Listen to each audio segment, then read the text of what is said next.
Chapter 845. What kind of person was Gohan? He had no father or mother. He was a bachelor in Yuzhong City, and he had no family that he cared about. Even if he did, the Shanghai Pass Management Committee would not be able to punish Gohan's family.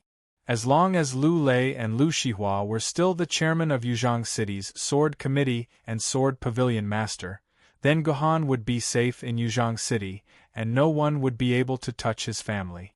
Therefore, after Gohan heard the Shanghai Pass Management Committee's words, he did not have any expression of worry on his face and still had an uncooperative attitude.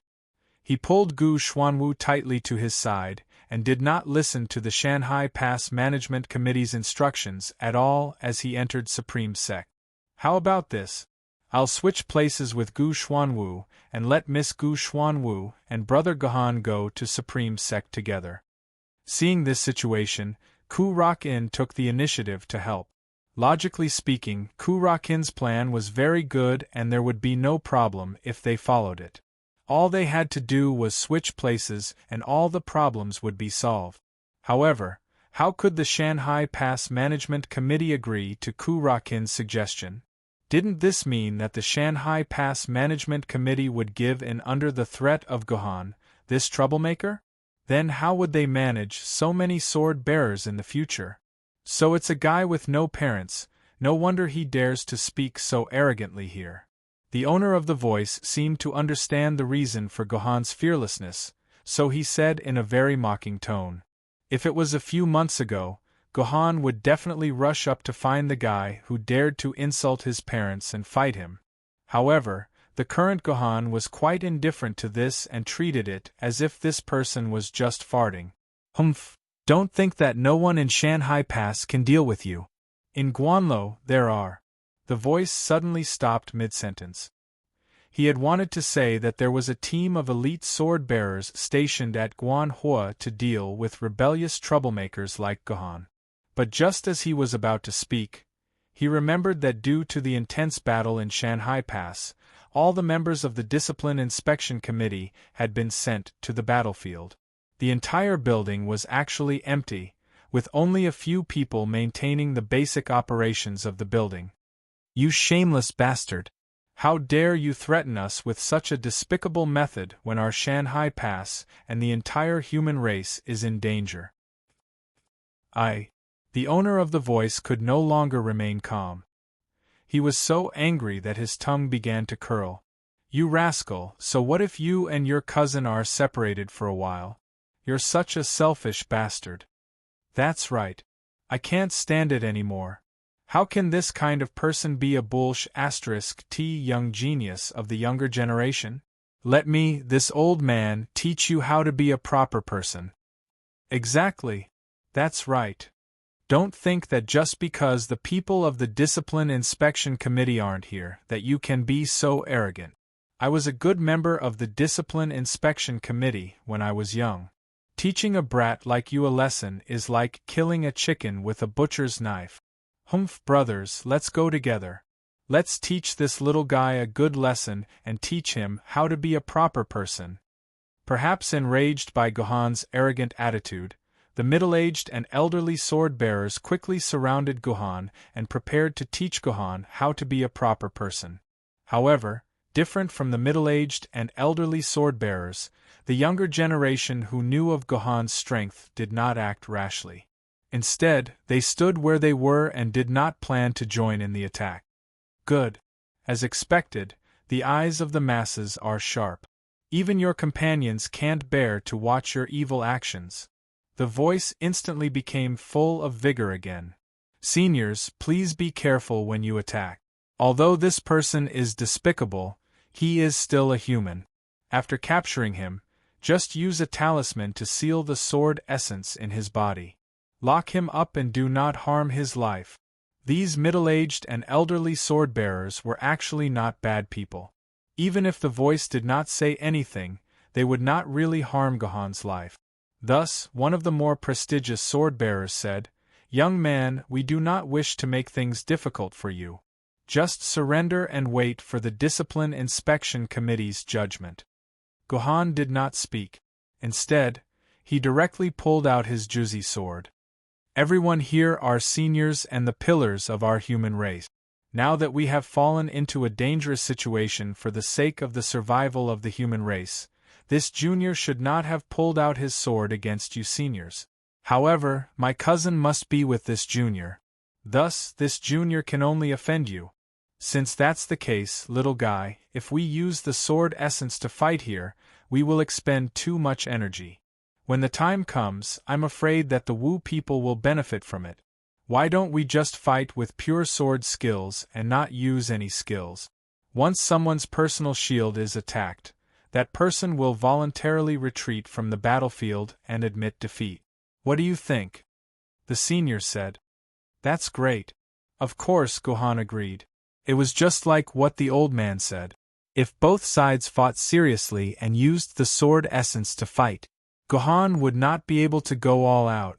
Otherwise, these middle-aged and elderly sword-bearers would all be severely injured. Then, it would really be the Wu people who would benefit. This kind of pure sword skills competition was the best. In this world, Gohan still did not think that there was any sword-bearers whose sword skills could surpass his. Fight! Fight! Fight! Kill this shameless brat! In the broadcasting room, a little girl shouted. This little girl was at most 11 or 12 years old. She was probably not even a sword-bearer. It was unknown how she appeared in such a crucial place like Shanghai Pass Tower. She was also in charge of the dispatch of the entire Shanghai Pass. Go! Go! Kill this brat! Soon, in the monitor, Gohan and the middle-aged and elderly sword-bearers were fighting. The little girl raised her fist and cheered for the middle-aged and elderly sword-bearers.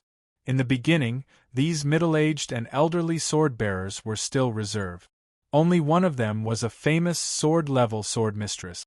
Although there was only one famous sword-level swordmistress, these middle-aged and elderly sword-bearers were still very confident. This was because although this famous sword-level swordmistress did not rank high in the famous sword records, her sword skills were one of the best. It was said that she could be ranked in the top 15 among the famous sword-level swordmistresses.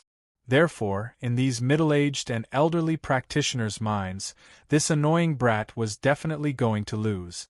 It was a pity that these middle-aged and elderly sword-bearers did not seem to be paying attention to the Octagon tournament. Otherwise, they would not have looked down on Gohan's sword skills. In just 3 seconds, the little girl in front of the monitor went silent. This was because the famous sword-level swordmistress's arm had been struck by Gohan's Juzi sword. According to the agreement between Gohan and these middle-aged and elderly sword-bearers, this sword-mistress had already lost. So you're a sword-master. No wonder you're so arrogant. The sword-bearer who was in charge of communicating with Gohan frowned. He could already sense that Gohan was not easy to deal with. Even the famous sword-level swordmistress had lost. Among the other middle-aged and elderly sword-bearers, there was probably no one who could beat him in a one-on-one fight. Of course, there were people who could beat him in a one-on-one fight, such as this middle-aged and elderly sword-bearer. He looked at Liunian Ling, who was standing in the distance. He was very sure that as long as the successor of the Liunian family clan was willing to make a move, this arrogant young man would definitely be defeated. It was a pity that Liunian Ling ignored his gaze. Clearly, she did not want to get involved in Gohan's fight. Old fellows, even if we lose face today, we have to let this little fellow understand the principles of being a human. Helpless, the sword-bearer could only use the tactic of ganging up on Gohan. Hence, under his command, the 4 sword-bearers released their sword-mistresses at the same time. Then, the 4 sword-mistresses attacked Gohan at the same time. Well done. You should have done this to this bad guy long ago. The little girl said fiercely in the broadcasting room as she raised her fist. In her opinion, although the previous sword-mistress had failed, now that there were 4 sword-mistresses attacking at the same time, this Gohan was definitely going to lose. However, reality soon gave the little girl a slap in the face. The 2 sides had not even fought for 3 or 4 rounds, and 2 of the sword ladies had already been hit by Guhan's close shields. They had to admit defeat according to the rules they had agreed upon. This made the middle-aged and elderly sword-bearers' faces burn. Then, they quickly sent out another 4 sword-mistresses, and another 4, 8, 10. In the end, there were a total of 18 sword-mistresses attacking Guhan at the same time. Some of the students who were good at math might say, "That's not right. Shouldn't 4 plus 4 plus 8 plus 10 be 26? Why are there only 18 sword-mistresses attacking Guhan?" The reason was simple. This was because while the sword-mistresses were attacking Guhan, there were constantly sword-mistresses who were hit by their personal shields and took the initiative to retreat from the battle. Hence, when the middle-aged and elderly sword-bearers were all sent out, there were at most 18 of them left. However, when the 18 sword-mistresses attacked at the same time, Guhan could not deal with a sword-mistress in 2 or 3 moves like he did earlier. This nap lasted for a full 2 or 3 minutes. The 18 sword-mistresses constantly attacked Guhan, and Guhan seemed to have lost the ability to attack and could only passively defend. Although he was attacked by 18 sword-mistresses at the same time, Guhan's sword momentum was not the slightest bit chaotic. The Juzi sword in his hand danced in an airtight manner. Even if the 18 swords attacked him at the same time, Guhan could still block them back. "Come on. We're going to win." The little girl's blood was boiling as she watched in front of the monitor. She jumped up and down energetically, constantly waving her fists. It was as if she was also in the battle and her fists could land on Guhan. From what she knew, although Guhan was very arrogant just now, he was now in a situation where he could only defend. And if he kept on defending, it was destined that his defense would be broken one day. Hence, she felt that Guhan was going to lose for sure. However, she did not know that during the process of this battle Guhan's momentum was accumulating more and more. Finally, when this momentum accumulated to the peak, Guhan completely exploded. Chapter 846. The Chaos Swordsmanship was a swordsmanship that Guhan had created by himself. However, this swordsmanship was not perfect. It was only a half-finished swordsmanship. Therefore, in this swordsmanship showdown, Guhan deliberately used the Chaos Swordsmanship, hoping to use the power and magic of these sword maidens to perfect his own Chaos Swordsmanship. Fortunately, Guhan's plan succeeded. After being polished by these sword maidens, and after a minute of defense and accumulation, Guhan felt as if a string in his head had suddenly exploded. Guhan felt as if a string in his head had suddenly exploded. In an instant, a sword force flashed across his mind, and then this sword force appeared in Guhan's hand. Almost at this moment, the entire hall was filled with specks of cold light from the Juzi sword in Guhan's hand. It was so dazzling that it almost made the eyes of the onlookers dizzy. When they finally calmed down, they were shocked to find that the 16 sword maidens had all retreated with dumbfounded expressions. What was more frightening was that these famed sword maidens found that their sword maidens' personal shields had almost lost 6% to 2% of their energy. This seemed to be a very small energy loss, but these famed sword maidens knew very well that the guy named Guhan had not used sword essence from the beginning to the end when he fought their sword maidens. Therefore, this kind of damage was completely caused by the sword itself. This was a very frightening thing, because the damage caused by just using the sword maidens' bodies was almost negligible, just like in the battle between Guhan and the sword maidens at the beginning. Although Guhan had also attacked the sword maidens' personal shields, the energy loss of the sword maidens' personal shields was only about 0.3%, which was almost equivalent to no energy loss at all. However, the 0.3% energy loss was enough to shock the middle-aged and elderly swordsmen. If they were to attack the sword maiden's personal shield with all their might without using their sword essences, they might not even be able to consume 0.1% of the personal shield's energy, let alone 6% to 2% like Guhan did. To these middle-aged and elderly swordsmen, it was as unbelievable as telling them that a bridge made of paper could support the weight of a tank. P.S. In fact, a bridge made of paper could indeed support the weight of a tank.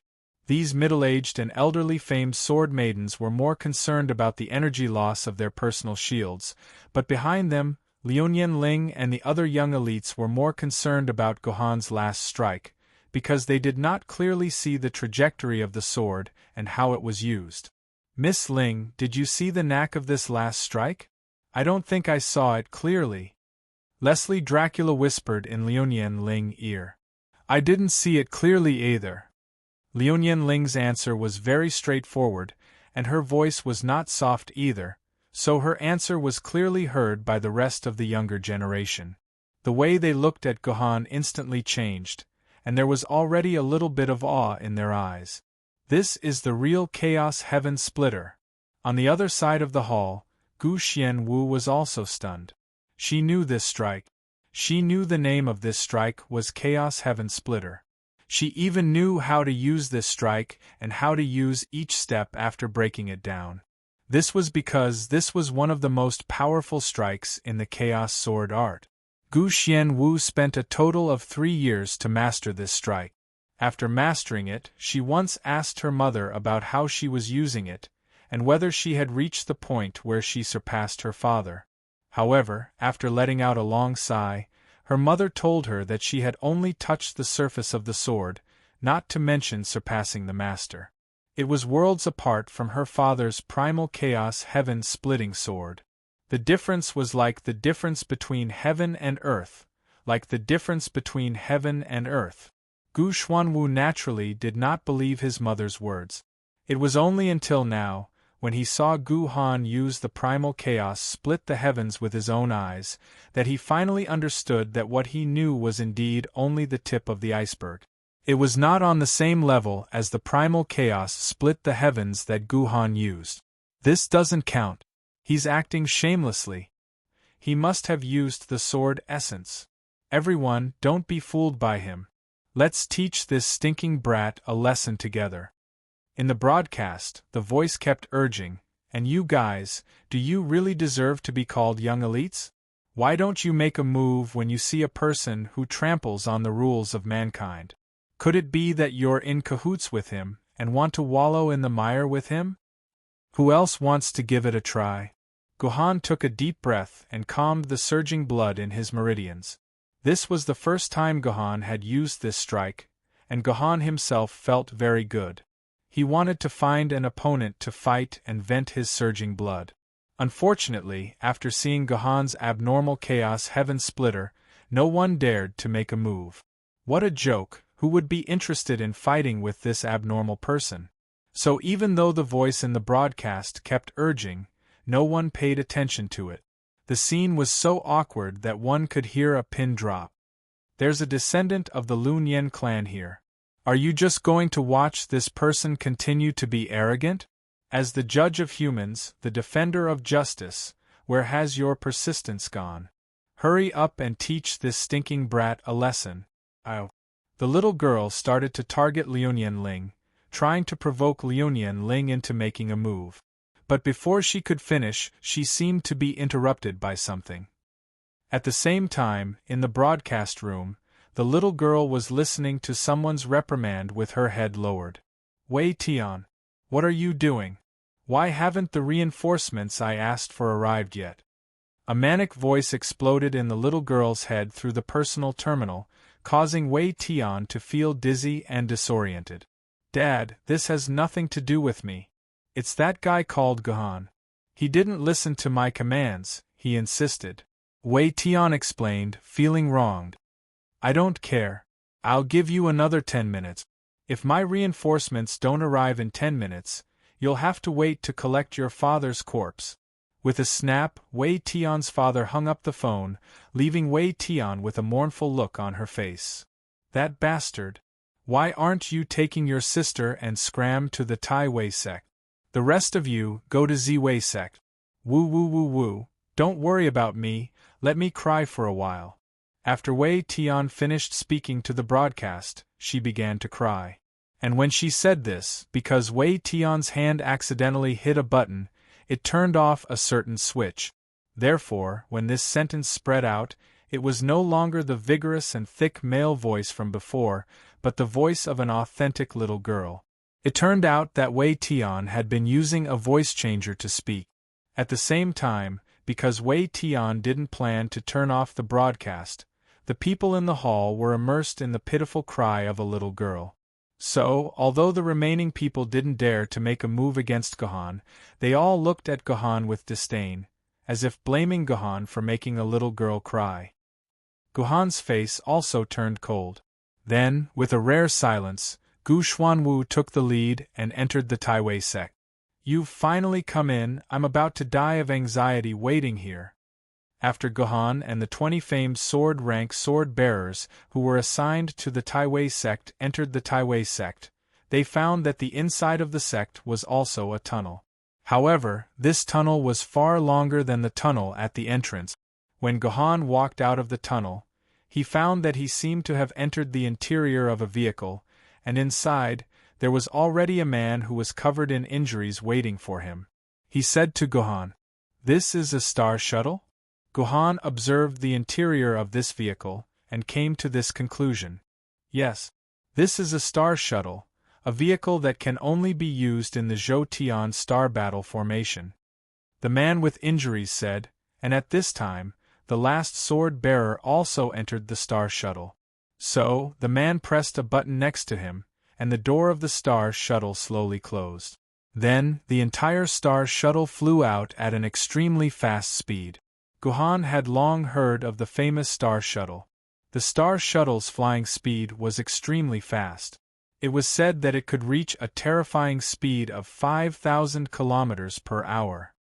At this speed, it would only take half an hour to travel between Yuzhang City and Yanjing City. However, ever since the sky was blocked by Yuan-Ko, humans could no longer use any flying tools. Only in the Zhou-Tian star battle formation could one use the power of the stars to fly in the sky. Cough cough. Good morning, comrades. My name is Lu Yuanjie, the former guardian of the 9 sections star small Zhou-Tian star flag. Now, I'm just an old driver responsible for driving the star shuttle. The old driver named Lu Yuanjie took the initiative to introduce himself. There are still 10 minutes before the decisive battle. In these 10 minutes, I will tell you the basic situation in the Zhou-Tian star battle formation. At the same time, I will tell you what to do, how to quickly join the battle, and how to better protect your own lives. Chapter 847. First, the current battle situation. Lu Yuanjie began to explain. Everyone present, including Gohan, didn't interrupt him. Lu Yuanjie's words were very important.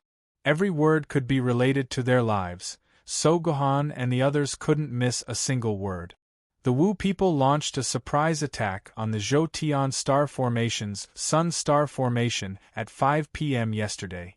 However, because Lady Lilith discovered the Wu people's plot in time, she repelled the Wu people's first wave of attack and successfully protected the Sun Star Formation. However, the despicable Wu people didn't just launch a sneak attack on the Sun Star Formation. They also attacked Lady Mu Yan, who was in charge of guarding the Myrtle Imperial Star, Lady Shi Guang, Green Dragon Imperial Star, and Lady Hong Yu of the Vermilion Bird Imperial Star. Lady Mu Yan unfortunately died in the sneak attack. Lady Shi Guang was seriously injured and was protected by Lady Lilith in the Sun Star. Lady Shi Guang and Lady Hong Yu also successfully repelled the sneak attack and protected the 2 Zhou-Tian star formation banners. However, the 2 Zhou-Tian star banners of the Myrtle Imperial Star and Taiwei Imperial Star have been completely destroyed. In order to completely destroy the Zhou-Tian star formation, the Wu people began to use all their strength to attack the various areas under the control of the Sun Star. The 12 tribes of the Wu people have all been mobilized. Since 4 p.m. yesterday, all of us have been fighting day and night for a whole 18 hours. Because we suffered heavy losses in the attack a month ago, and we didn't have any reinforcements, We have been miserably suppressed by the Wu people. Our comrades are constantly sacrificed, and the area under our control is getting smaller and smaller. Fortunately, the Wu people also suffered heavy losses in that battle. They can no longer launch fatal attacks on us, so the entire situation has become a situation of mutual attrition. Whichever side's forces disappear first, that side will be declared defeated. However, because the Wu people should be using the power of Zhu Wu's blood to recover, as long as they don't die on the spot, they can enter Zhu Wu's blood to recover. Also, Zhu Wu's blood can continuously create new Wu people, so their forces can continuously join in. In comparison, because we humans don't have reinforcements, we lose one sword bearer every time we die. We can't continue to fight the Wu people. According to Lady Lilith's estimation, the massive heavenly cycle stellar formation will be breached at noon today at the earliest, which is 3 hours later.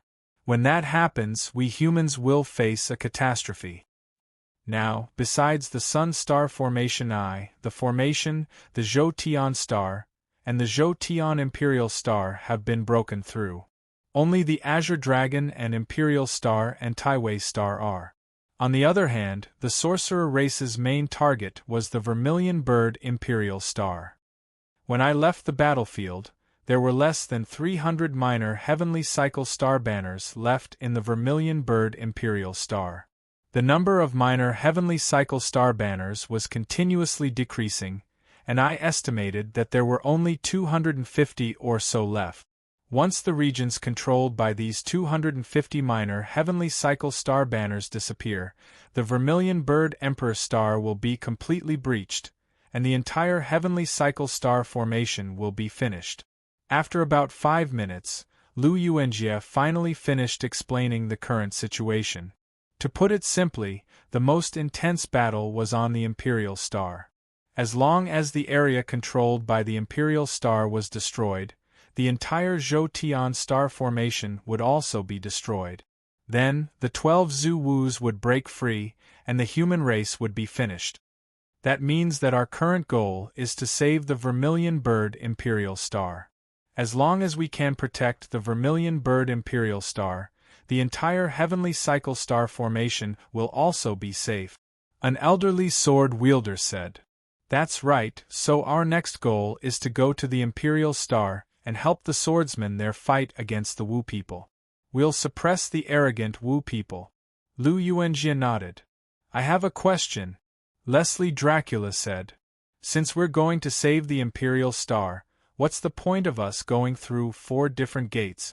Aren't we going to the same place in the end? Leslie Dracula glanced at Gohan. Her meaning was simple.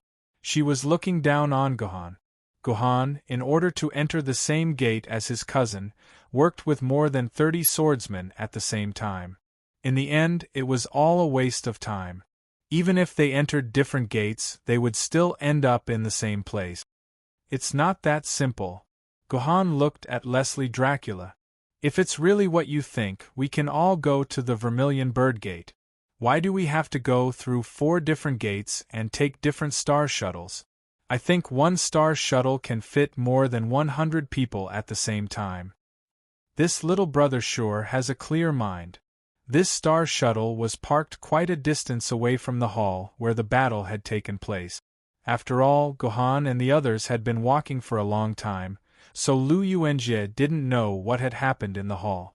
Naturally, he didn't know how Gohan had forced Wei Tian to change her arrangement and let Gohan stay with his cousin. If we just need you to support the Vermilion Bird Imperial Star, then 1 star shuttle would be enough. In fact, our first destination is not the battlefield on the Vermilion Bird Imperial Star, but the Sun Star Formation I. We'll hold the flag-planting ceremony there, then head to the battlefield on the Vermilion Bird Imperial Star, Lu Yuanjie explained. Flag-planting ceremony? What's that? Is it like when I was in school? Do we have to watch that boring flag rise every morning? Leslie Dracula pouted. Of course not. Our Shanghai Pass isn't that boring. Lu Yuanjie smiled. It seems that some of you don't understand the lifestyle and fighting style of our Shanghai Pass, so I need to tell you more. Our Zhou star battle formation is made up of 365 large Zhou star flags and 14800 small Zhou star flags. Therefore, these 15,000 star flags are the foundation of the Zhou star battle formation. Each sword bearer controls one Zhou star flag. At least 10,000 Zhou star flags must be maintained to ensure the existence of the Zhou star battle formation. At the same time, the entire Zhou star battle formation is filled with dense star power. Such dense star power can even suppress the sword essence in our bodies, making it impossible for us to use the power of the sword essence. It's fine outside the Zhou star battle formation, but as we go deeper into the Zhou star battle formation, it's like the sword bearers have drunk Chu He soup. They can't even release their sword maidens. If you don't believe me, you can try to release your sword maidens now. I guarantee that you won't be able to release anything. After hearing Lu Yuanjie's words, everyone started to try to release their sword maidens. In the end, they were dumbfounded.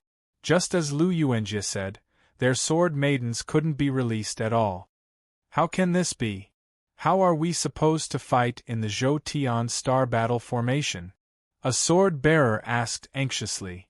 That's why we need to hold this flag planting ceremony. Lu Yuanjie smiled strangely. If we, the sword bearers, want to fight in the Zhou star battle formation, we have to convert the sword essence in our bodies into star power. A few hundred years ago, when that bastard Jade Emperor gave the Zhou star battle formation to the sword bearers, he also gave them a method to convert the sword essence into star power.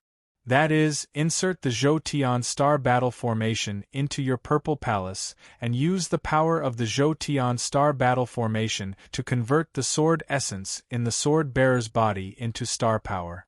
Then, you can use the star power to drive the sword maidens to fight. This is the origin of the flag planting ceremony. By inserting the Zhou star battle formation into your purple palace, you can convert the sword essence into star power. Then, you can use the star power to control the sword maidens to fight. However, every Zhou star battle formation has a fixed number. Only when the owner of the old Zhou star battle formation leaves or dies can you inherit the new Zhou star battle formation. At the same time, in order to balance out the strength of the various Emperor stars, we can't directly make you all belong to the Vermilion Bird Emperor Star's spiritual cycle star banner. You will have to be divided into 4 Emperor stars that have suffered heavy losses. Among them, the Myrtle Imperial Star and the Supreme Micro Imperial Star suffered the most, so these 2 Emperor stars have the most famous sword bearers. Because the Myrtle Imperial Star and the Supreme Micro Imperial Star have been breached, the Great Zhou star battle formation has been moved to the Sun Star, which is the eye of the formation. So, you have to go to the Sun Star and hold the flag planting ceremony with the Great Zhou star battle formation. After converting the sword essence in your body into star power, you can go to the Vermilion Bird Imperial Star to provide support. So that's how it is. After hearing Lu Yuanjie's explanation, everyone let out a long sigh of relief. So, they only needed to hold the flag planting ceremony to recover their battle strength. They thought it would always be like this, where they couldn't even summon their sword maidens. According to what you said, we should be heading to the Sun Star now? Guhan suddenly asked. Of course. I made it very clear. You can only hold the flag planting ceremony if you go to the Sun Star. Lu Yuanjie frowned, as if he was very dissatisfied with Guhan asking a question he already knew the answer to. Then I'm curious. Why do I feel that according to the route shown on this map, we are going to the territory of the Supreme Micro Imperial Star? Guhan asked as he looked at the GPS real-time panoramic map on the Star Shuttle. This was a 3-dimensional map. On it, there was a small dot constantly flying between the mountains. Obviously, This dot represented the star shuttle. This map was only used to show the flight status of the star shuttle, so there were no specific places marked on the map. There were only various kinds of terrain constantly passing by. What are you talking about? We are clearly going to the sun star. Lu Yuanjie's voice suddenly became a little nervous. If I remember correctly, the mountain in front of us on the map should be the Big Black Mountain. On the left of the Big Black Mountain is the Shack Mountain, and on the right is the Lonely Mountain. If we fly forward for another minute, we will reach the original Shenyang city ruins. 10 hours ago, it was the place where the supreme micro-imperial star was stationed. Now, it has been completely conquered by the Wu people. What? When everyone heard what Gohan said, they immediately stood up in shock. This Lu Yuanjie was using the star shuttle to take them to the occupied Shenyang city. What was this Lu Yuanjie thinking? The chief told me not to underestimate you humans. I didn't think much of it. I didn't expect there to be a new sword wielder who really remembered the entire northeast region. But it's too late. You can all go to hell. Lu Yuanjie suddenly roared. He suddenly turned into a monster with a human face and dog ears. There were 2 green snakes hanging from his ears. Chapter 848. The Wu people were living beings created by the 12 Zhu Wu with their own blood. They shared the same lineage as the 12 Zhu Wu. They inherited the name Zhu Wu and were divided into 12 different tribes. They were the Rushu tribe, Gomang tribe, Gonggong tribe, Zhurong tribe, Hudu tribe, Tianwu tribe, Xianming tribe, Qiangliang tribe, Xuanzi tribe, Dijiang tribe, Kandaljuin tribe, and Shebi tribe. The Wu people of these 12 tribes all looked different. They each had the features of humans and beasts. The human-headed, beast-like monster that Lu Yuanjie had transformed into in front of Gohan and the others was the most eye-catching feature of the Shebi tribe's Wu people. What's going on? Some of the sword-bearers yelled in panic when they saw Lu Yuanjie's shocking transformation. It's obvious that the real Lu Yuanjie is dead. The Lu Yuanjie in front of us is just a corpse possessed by the Shebi tribe's Wu people. Leslie Dracula said with a frown. I remember now. I've read about the 12 Wu people. The Wu people of the Shebi tribe were born with the ability to possess other people's corpses. They could control the movement of other people's corpses. Immediately, some of the sword-wielding bearers reacted and quickly imagined the entire process through their imagination. The real Lu Yuanjie had died at some point, and the Wu people of the Shebi tribe had possessed Lu Yuanjie's corpse and pretended to be Lu Yuanjie to pick them up on the star shuttle. If I'm not mistaken, I'm afraid there are many Wu people waiting for us at the Shenyang city ruins, right? Gohan said, looking at the Wu people. Hearing Gohan's words, all the sword-bearers present couldn't help but shiver. When they thought about the countless Wu people's warriors attacking them after they got off the star shuttle, they did not dare to think further. Oh my God! Am I going to die here today? A sword-bearer thought sadly. Oh my God!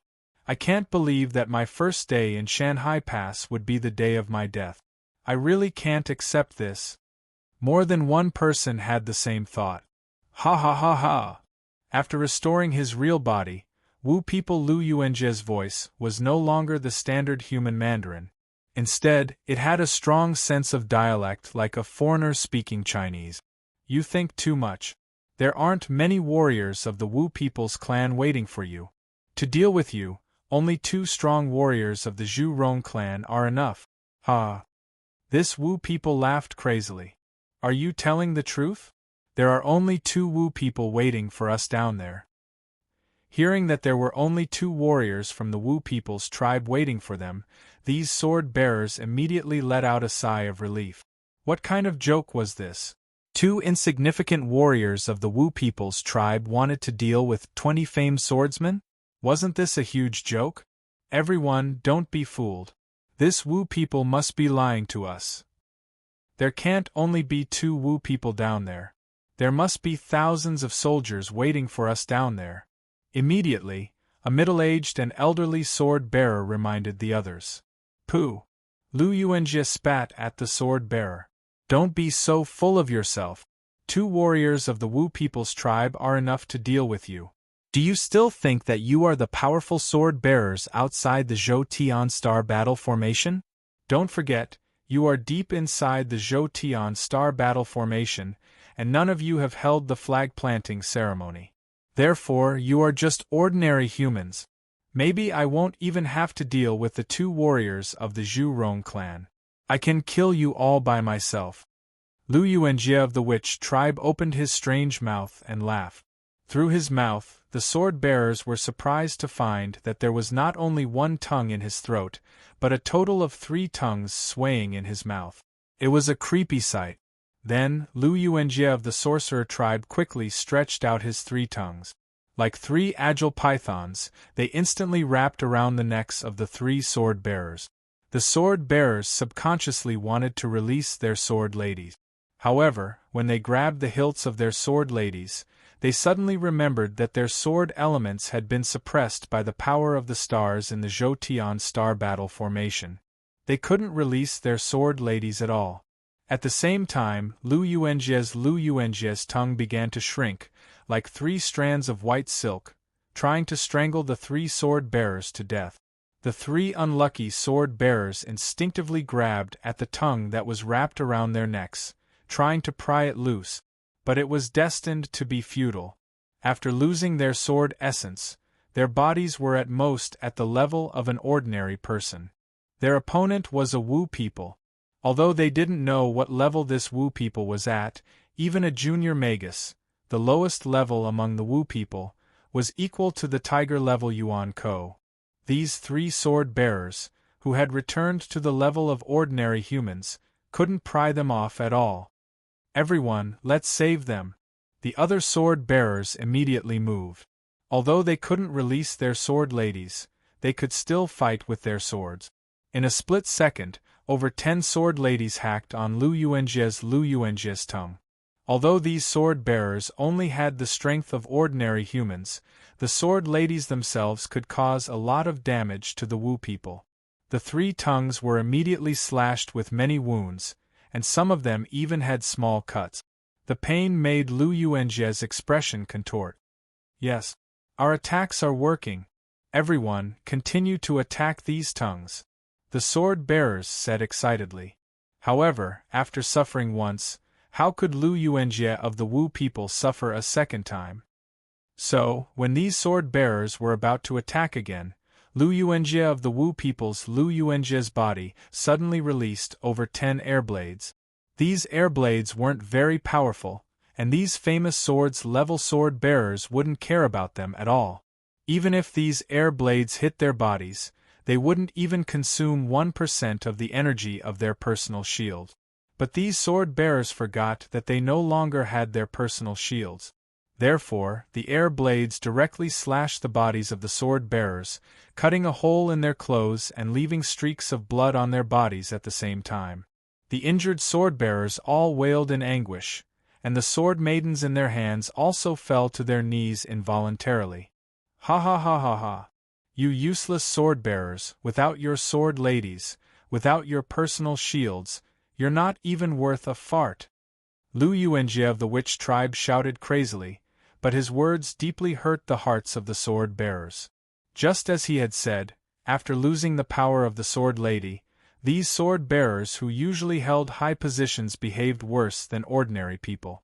Ordinary humans could still fight with their willpower after being seriously injured, but these sword-bearers couldn't bear the pain of their wounds and could only fall to the ground. I'll send the 3 of you on your way, then I'll deal with the rest. Ah! Lu Yuanjie of the Wu people suddenly cried out in pain. Then, 3 streams of blue liquid shot out like water guns, instantly dyeing the surrounding ground blue. The blue liquid was none other than the blood of Lu Yuanjie of the Wu people. The Wu people were different from humans. The blood of the Wu people was blue. It was just like a very popular novel before the apocalypse, The Blue-Blooded People. Although the novel categorized the blue-blooded people as extraterrestrials, in other words, aliens. However, in reality, The blue-blooded people were a characteristic of the Wu people. Legend had it that after the Wu people perished, they ended up living together with humans of mixed blood. There was a very small chance that humans would revert to their ancestry, and the direct manifestation of this phenomenon was the appearance of blue blood. At that moment, Lu Yuanjie's 3 tongues that were used to restrain the 3 sword-bearers had all been severed. Furthermore, from the remaining length of the tongues and the extremely neat incision, it could be determined that the 3 stones had been severed with one strike. There was no need for a second strike. No. Can. As his tongues were gone, Lu Yuanjie of the Wu people could no longer speak normally. All he could do was make thick, nasal sounds. The sword-bearers present had to listen carefully to understand what Lu Yuanjie was trying to say. Trash! Another sword beam flashed, and Lu Yuanjie of the Wu people's head flew up before falling to the ground. His body fell to the ground in a daze, and blue blood gushed out from his severed head, dyeing the entire carriage in a strange blue color. However, what was strange was that although Lu Yuanjie of the Wu people was dead, the dimensional vortex didn't appear. This already defied the common sense of this world. However, the other sword-bearers didn't find this strange. Although they didn't have a detailed understanding of the Wu people in Shanhai Pass, they still knew basic common sense about the Wu people. The sorcerer tribe was immortal. Their power and bloodline came from their ancestor of sorcery. Therefore, even if they were killed, they would return to the body of their ancestor of sorcery through the veins of the earth. After waiting for a period of time, they could be resurrected and once again become the sorcerer tribe that fought against humans. Moreover, the resurrected sorcerer tribe members would inherit the appearance and name of their previous life. Their power and attributes would be exactly the same as the previous generation. It was equivalent to being reborn. Of course, the reborn Wu people couldn't recover their previous memories. This was also one of the reasons why Shanhai Pass needed tens of thousands of sword-bearers to guard it for centuries. This was because the Wu people's strength in Shanhai Pass couldn't be depleted at all. There would only be a period of trough. After this period of time, the sorcerer tribe of the 12 tribes would be able to recover their full strength. Therefore, the humans could not relax their guard over the Shanhai Pass. The only thing that could be considered fortunate was that no matter how much they fought and cultivated, these Wu people couldn't improve their abilities. The ability level they had when they were first born would be the same in this life. Even after being reborn, it would still be the same. Otherwise, if these Wu people could continue cultivating after being reborn, Shanhai Pass wouldn't have been able to defend it long ago. Chapter 849. How could you? When Wu people Lu Yuanjie was completely dead, the other sword-bearers, including Leslie Dracula, realized that a valiant young girl was standing in front of them with a long sword that was covered in blue blood. It was obvious that this young girl was the one who killed Wu people Lu Yuanjie. However, these sword-bearers could not understand why their dozens of sword ladies were unable to directly cut off Wu people Lu Yuanjie's tongue, but this young girl was able to cut off 3 of Wu people Lu Yuanjie's tongues in one strike. Why? Gu Black Tortoise ignored the puzzled gazes of these sword-bearers and turned to look at Gohan beside him. Why is my primal chaos split heaven not even able to achieve 1/10 of your effect? You're thinking too much. Even if I use primal chaos split heaven, it's only at this level. Gohan shook his head and patted Gu Black Tortoise's head. My strike just now wasn't simple. In fact, of the 2 strikes I used just now, I realized that the first strike couldn't directly cut off his tongue. So I added the sword element to the second strike to cut it off. Gu Black Tortoise's voice appeared in Gohan's ears through secret voice transmission. It was no wonder that Gu Black Tortoise would complain to Gohan about why her sword technique couldn't reach 1/10 of Gohan's standard. It turned out that she had secretly used the sword element to achieve the effect. You can use the sword element? Gohan was a little surprised when he heard Gu Black Tortoise's words. Because Gohan was still a normal sword-bearer, Even Guhan could not use the power of the sword element and could not release his sword lady. Now that he heard that Gu Black Tortoise could use her sword element, he was naturally a little surprised. However, when Guhan thought about it, the matter did not seem to be inexplicable. This was because Gu Xuanwu was not a human at all, but a hybrid between Yuan Ko and a human, so his body naturally had its own special characteristic.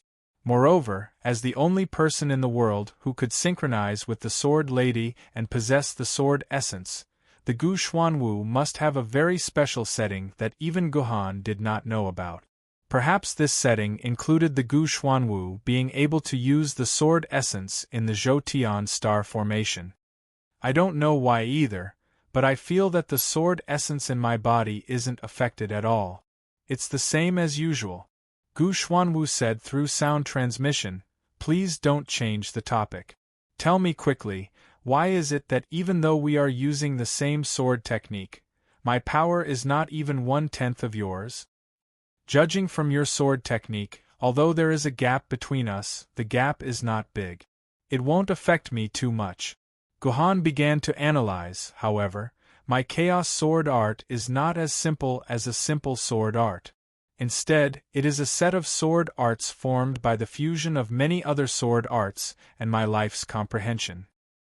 Therefore, there is something that can only be understood and cannot be explained in word.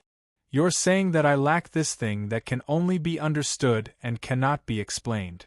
Gu Xuanwu's brows furrowed even tighter. What exactly is this thing? Can't you explain it in a simpler way? I'm sorry, I can't do that. Guhan shook his head. I have yet to understand this sword art. Currently, I can only use this move, so it is still a semi-finished product.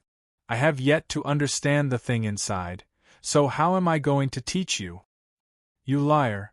You're definitely not willing to teach me. Gu Xuanwu did not believe Guhan's words from the start, and said with a pout, "Then you can just treat me as a liar. Anyway, it doesn't matter to me," Guhan said with a cold face. Gu Xuanwu was speechless, although her face was filled with unwillingness. Because the entire conversation was carried out through voice transmission, these sword-bearers could only hear the first few sentences of this pair of cousins. After that, Guhan and Gu Xuanwu maintained a state of silence. However, the previous few sentences were enough, because it made these sword-bearers suddenly remember what had happened in the hall. The battle that Guhan had just fought in the hall was very similar to today's battle. In the same situation where they did not use sword essence, Guhan's sword strike without using sword essence had consumed more than 3% of the sword maiden's personal shield's energy. Their personal shield was a famed sword-grade personal shield, which had at least 20,000 to 30,000 points of personal shield's energy. Guhan's sword strike was equivalent to eliminating around 1,000 points of personal shield's energy. The toughness of this Wu people's Lu Yuanjie's tongue was probably equivalent to a few hundred points of personal shield's energy.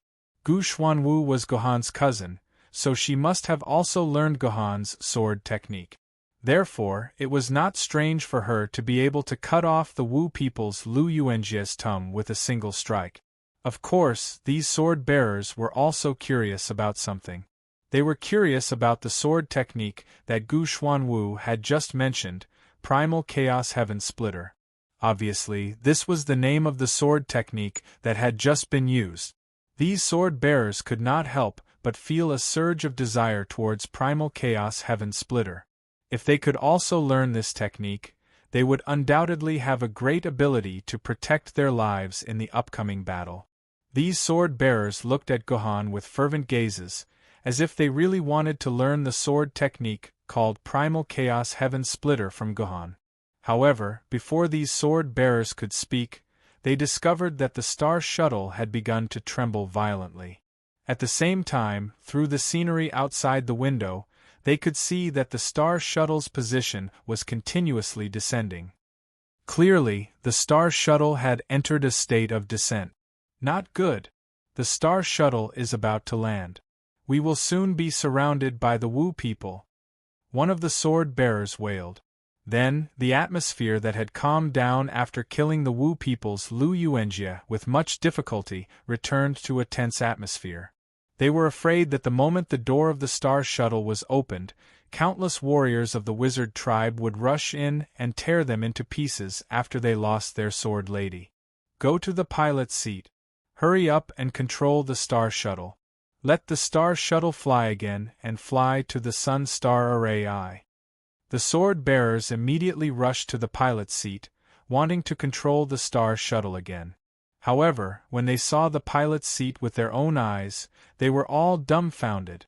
Because the entire manual control system on the pilot's seat had been violently destroyed, all the buttons and wires on the control lever on the panel had been pulled out. Even if the workers responsible for building the entire star shuttle were here, they would not be able to repair the seriously damaged manual control system in a short period of time. The star shuttle's automatic control system was also suffering. A large hole had been smashed in the computer screen, and the electrical components inside were constantly emitting sparks. Only a small red light on the side of the screen was constantly flashing. Next to this small light was a line of small words that clearly said, "Emergency return." "What does this light mean?" one of the sword bearers shouted. "It's an emergency return indicator light." A sword bearer immediately replied, "I've studied the books related to the star shuttle. Once the internal control system of the star shuttle is damaged or malfunctioned, the star shuttle will automatically return to its original control panel according to the mechanism set by the shuttle.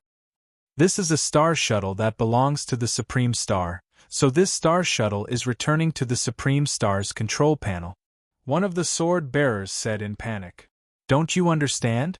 This Wu people is afraid that we will control the star shuttle to return to the Sun Star, so he deliberately destroyed all the equipment and used the automatic return system so that we can only return to the Supreme Star's control panel."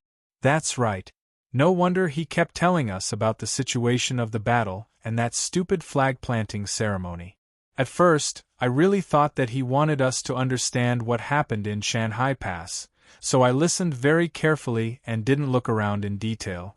Now that I think about it, he was trying to attract our attention so that we wouldn't pay attention to the fact that the pilot's seat had been destroyed." Hearing this, Gohan couldn't help but feel a little guilty. This was because even he was attracted by the situation of the battle that Lu Yuanjie had described. He didn't think to pay attention to the situation in the pilot's seat. Otherwise, he wouldn't have discovered the truth through the strange 3D map in the last few minutes. These sorcerer tribesmen are too vicious. This is their meticulous plan. They know that once our reinforcements arrive, they won't be able to continue. So, they set their sights on us reinforcement. They want to kill us easily before we hold the flag-planting ceremony. The sword-bearer pieced the whole thing together in a few words, and that was the truth. However, as the whole truth was pieced together, everyone's confidence hit rock bottom. Since this was a meticulous plan by the Wu people, they would definitely die. As soon as the star shuttle landed, it would be the end of everyone. Don't worry. I believe what this Wu people said just now. There might really only be 2 Wu people's warriors outside. In the eyes of these Wu people, we, the sword-bearers, who haven't held the flag-planting ceremony, are just ordinary people. A mere junior Magus Wu people dared to try and kill us in the spaceship. This means that they look down on us. Even if there are more than 2 Wu people's warriors outside, there won't be that many of them. This is our chance. All of you listen to my command later. I will lead you to kill a path of blood to escape. At the crucial moment, Gohan stood up and said to everyone present, "Because of the chaos split the heavens just now, all the sword-bearers present were still in awe of Gohan. They also knew that if there was really a chance to escape, they had to rely on Gohan's power. Therefore, when Gohan took the initiative to stand up and attempt to take over the management of the entire team, no one, including Leslie Dracula, objected. Thus, Gohan successfully became the temporary leader of the entire team. Chapter 850. To some extent, Lu Yuanjie was indeed a good Wu people who never lied. Because on the control panel of the Star Shuttle, only 2 Wu people warriors were waiting for the Star Shuttle to land. These were 2 warriors from the Zhurong tribe. Different from the Shibai tribe's shamans who had human heads and beast bodies, the Zhurong tribe's warriors were the complete opposite. They had human bodies and beast faces, and there were 2 fire snakes hovering around their bodies. Judging by these 2 fiery snakes, one could judge the power level of the Wu people of the Zhurong tribe. If this fiery snake was only as long as a human hand, it would be a junior magus, who was equal to the tiger-level Yuan Ko. If this fiery snake was as long as an arm, it would be a middle magus, who was equal to the soul-level Yuan Ko. If this fiery snake had 2 dragon horns, it would be a sky magus, who was equal to the dragon-level Yuan Ko. If this fiery snake had 2 dragon claws and 2 dragon horns, it would be a Fallis-level senior magus, who was equal to the Fallis-level Yuan Ko. The same was true for the Shibai corpse clan. The 2 green snakes on their ears would have different shapes, and with different shapes, one could see the different levels and powers of these Wu people. Senior Magi were the limit of the Wu people, because after all, senior Magi were creatures created by Zhu Wu. Therefore, they were born with their own limit. Unless they could absorb all of Zhu Wu's Pan-Gu spirit blood, they wouldn't be able to become Zhu Wu. But in this case, the previous Zhu Wu would die for sure, and this wouldn't make too much of a difference. The fiery snakes hovering around the 2 Zhurong tribe warriors were as long as a human arm, which meant that these 2 Wu people were middle magi of the Zhurong tribe, who were equal to the sword wielders of human beings, and the soul-level Yuan Ko. This kind of power was more than enough to deal with 20 ordinary people who had lost their sword essence powers. Therefore, these 2 Zhurong tribe warriors seemed to be quite careless, as if they could do anything easily. Finally, the Star Shuttle appeared before them, and it successfully landed on the boarding platform. The 2 warriors of the Zhurong clan immediately rushed up to the Star Shuttle and stood on the left and right sides of the gate. Once the gate opened, they would rush into the Star Shuttle and kill all human beings inside. Crash! The door of the Star Shuttle opened upwards. The 2 warriors of the Zhurong clan immediately rushed into the Star Shuttle like fierce tigers. After that, a series of chaotic noises came from inside the Star Shuttle. In the end, 2 huge heads flew out of the shuttle, and the corpses of the 2 Zhurong clan warriors were thrown out as well. Inside the Star Shuttle, Gohan took out a piece of tissue and wiped all the bloodstains off Qingpin's sword. Without the sword essence, it was indeed a troublesome matter. Previously, as long as the sword qi vibrated, Qingpin's sword would not be stained with any blood. But now, without the sword essence, even those bloody bloodstains would be stained on Qingpin's sword. Therefore, Gohan had to clean those bloodstains with his own hand. The other warriors looked at Gohan in awe, because just now, Gohan had killed the 2 warriors of the Zhurong clan all by himself. Like a graceful dancer, he even had the time to change his sword maidens during the fight. At last, he killed the 2 warriors of the Zhurong clan without being harmed at all. This is actually a bit tricky. After Gohan killed the 2 sorcerer tribe members, he also began to silently evaluate the battle just now. Without the sword essence, Gohan's fighting capacity had dropped greatly. According to Gohan's estimation, he was only as powerful as a flood dragon-level warrior, Yuan Ko. Without the strengthening of the sword essence, the damage he could cause with only a sword maiden was way too low. Especially when he was facing the intermediate magi warriors of the Wu people, who had decent defensive abilities. Before, every single one of his attacks would have killed them, but now, he couldn't even break through their defenses. He could only rely on continuously attacking the same spot to destroy their defenses and kill them by slowly grinding them down. Therefore, when Gohan fought against the 2 Wu people, he had already used around half of his power, and these were only 2 intermediate magi. According to Gohan's estimation, if there were 3 more opponents like this, Gohan would still be able to defeat them with his full strength. If there were 10 more, Gohan might be able to maintain his undefeatable state, but if there were 11 more then, Gohan would have no choice but to run. I didn't expect the Chinpin sword to be useful at such a crucial moment. Gohan looked at the Chinpin sword in his hand and mumbled to himself. In the beginning, Gohan had been fighting with the Juzi sword out of habit. However, the Juzi sword itself was made from Fusang wood. With the addition of the sword essence, it could increase the damage of the path of diabolism. However, when it lost the sword essence, although Fusang wood was the greatest divine wood in the world, it was still a piece of wood, and wood was born with the characteristic of not being sharp enough. Otherwise, Gohan wouldn't have used a wooden sword to train his swordsmanship when he was young. This was because wooden swords couldn't hurt him. Therefore, when he first used the Juzi sword to fight against the 2 Wu people, Gohan felt very weak. The blade of the sword couldn't cause much damage when it slashed at their bodies. He had to swing the sword with all his might to draw blood. Therefore, after fighting a few rounds with the Juzi sword, Gohan decisively put the Juzi sword back into its scabbard and switched to the heavenly sword to fight. Gohan originally wanted to switch to the Chidian sword because the Chidian sword's basic material was the strongest. It was made of Emperor alloy, so it should be the sharpest sword among Gohan's sword ladies.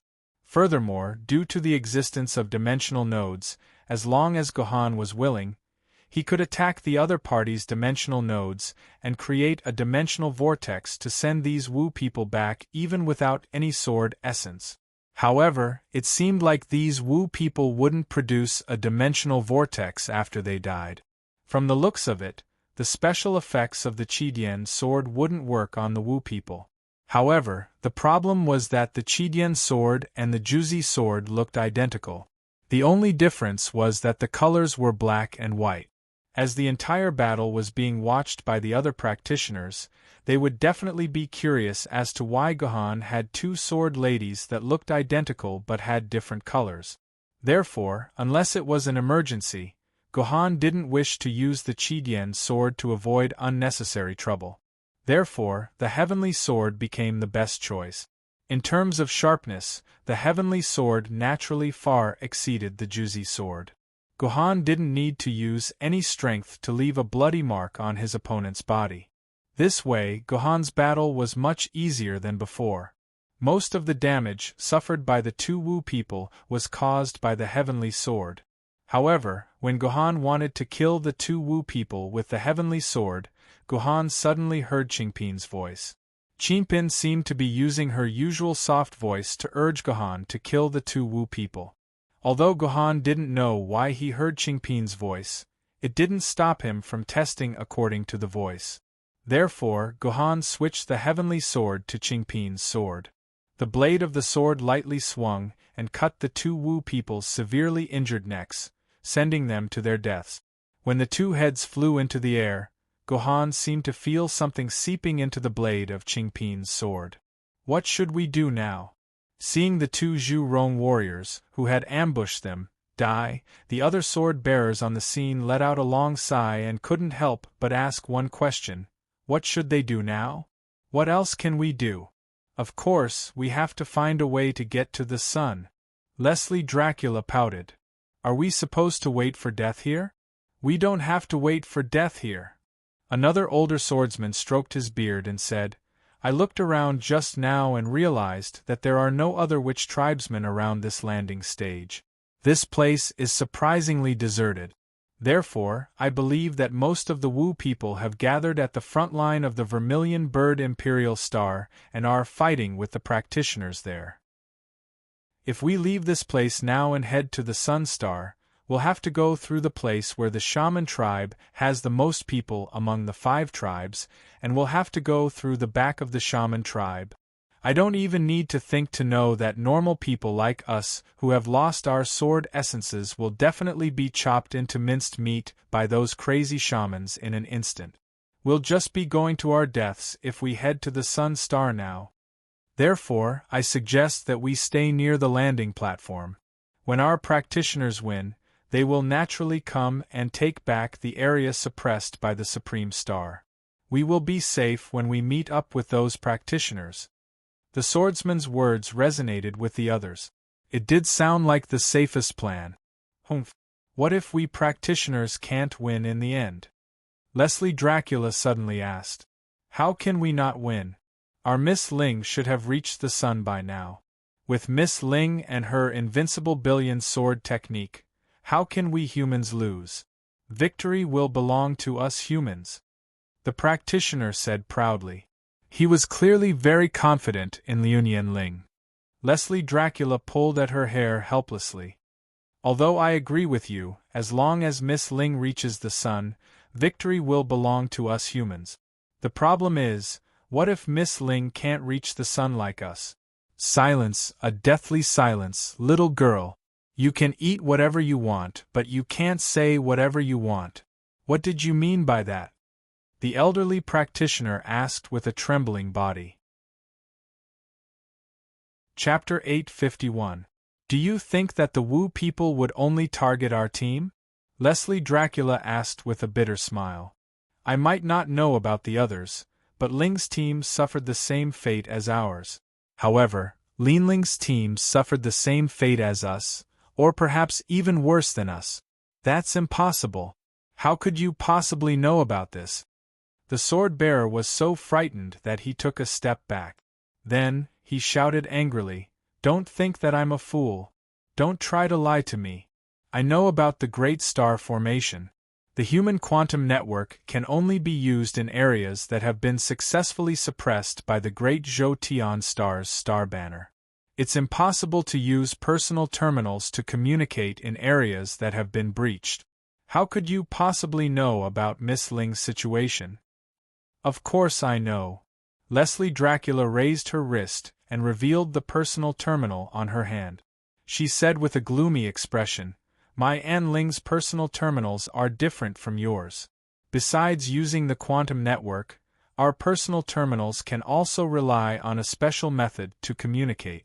During a certain period of time just now, Linren and I had regained communication. Ling warned me that the ancient sword-bearer in charge of receiving us might be the Wu people in disguise. Because they fought with the Wu people inside the Star Shuttle and destroyed the entire Star Shuttle, their Star Shuttle is about to crash. They won't be able to return to the Sun Star. What kind of special function is this? You rich people are really special.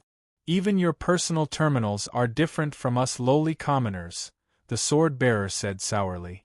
The sword-wielder said sourly. At this critical moment, he still had the time to be jealous of his gadget. This is not a special function. It's just a traditional radio wave.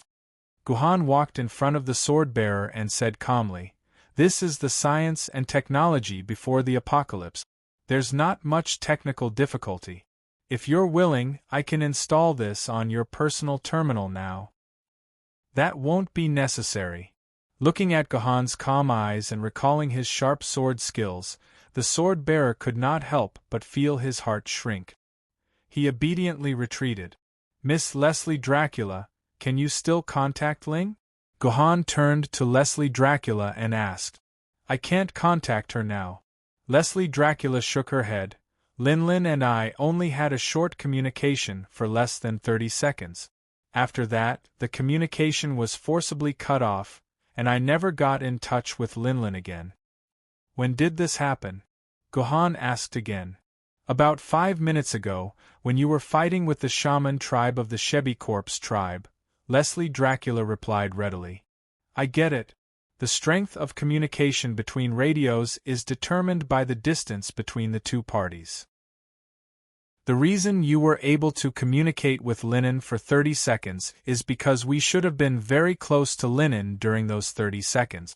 However, because our star shuttle was moving at a high speed, we were out of the range of Ling after 30 seconds. That's why you lost contact with Ling. Am I right? I think that's what happened. Leslie Dracula lowered her head and said softly. You mentioned earlier that Linling's star shuttle had already been damaged and was in the process of crashing. Therefore, they should have lost the ability to move within a large range. It's like they're fixed in a certain position. Guhan suddenly walked up to the driver's seat of the star shuttle and slashed at a spot in front of the driver's seat. A hidden compartment popped out, and Guhan took out a map from it. Looks like the driver of this star shuttle must have maintained the star shuttle strictly according to the rules. Otherwise, the map wouldn't be in such good condition. Guhan opened up the map and drew a small circle on it. This is our current location, the Xinyang City ruins. Guhan drew a straight line not far away from Xinyang City. This line is the position we've been traveling through in the past 30 seconds. According to the data I know, the distance between two personal terminals through wireless communication is about 100 kilometers. Therefore, we'll draw a circle with a diameter of nearly 100 kilometers at the starting point of this line, and then draw a circle with a diameter of 100 kilometers at the ending point. This way, Miss Ling must have fallen at the place where these two circles overlap, which is this place. Guhan pointed at a spot on the map. Everybody immediately craned their necks to look. They saw the words Imperial Preceptor written on the spot where the two circles overlap. Next to these two words, I used a small, dim font to mark the words Taiyan County. That's right. This is the area where the Imperial Preceptor Star is in charge of suppressing, which used to be Taiyan District. I suspect that Ling has fallen in Taiyan District. Guhan said loudly. Clap, clap, clap, clap. Everyone applauded loudly for the young man, Guhan. They didn't expect that this young man was not only powerful, but also terrifyingly intelligent. He was able to calculate the location of Ling's fall with only a short time of communication. This was something that none of them could do. What should we do now? Someone immediately asked Guhan. Obviously, he wanted to listen to Guhan's opinion. However, they seemed to have forgotten that when the star shuttle landed, they had already acquiesced to Guhan's leadership. However, after Guhan had defeated the two Wu people of the Zhurong tribe, they had forgotten about Guhan. Until now, they once again wanted to listen to Guhan's opinion. My opinion is very simple. We can't stay in the Xinyang City ruins forever. After the two Wu people of the Zhurong tribe died, their bodies will return to their tribes through the earth veins. The shamans of the tribes will immediately discover that the Wu people who were sent to kill us have already died by our hands.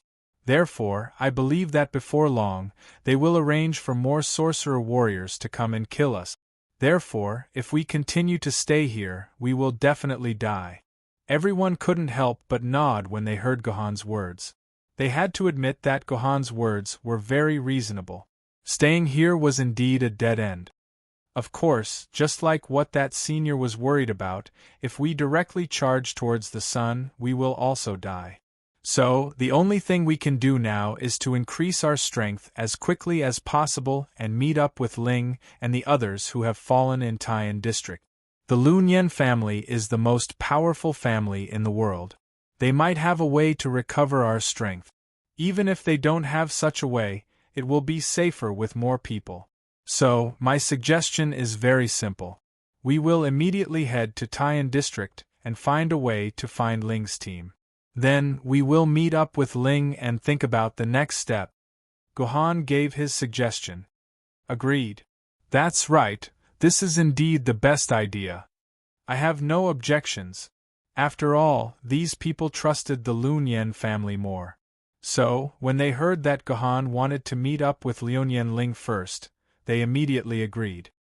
Alright, since everyone agrees with my plan, then listen to my commands.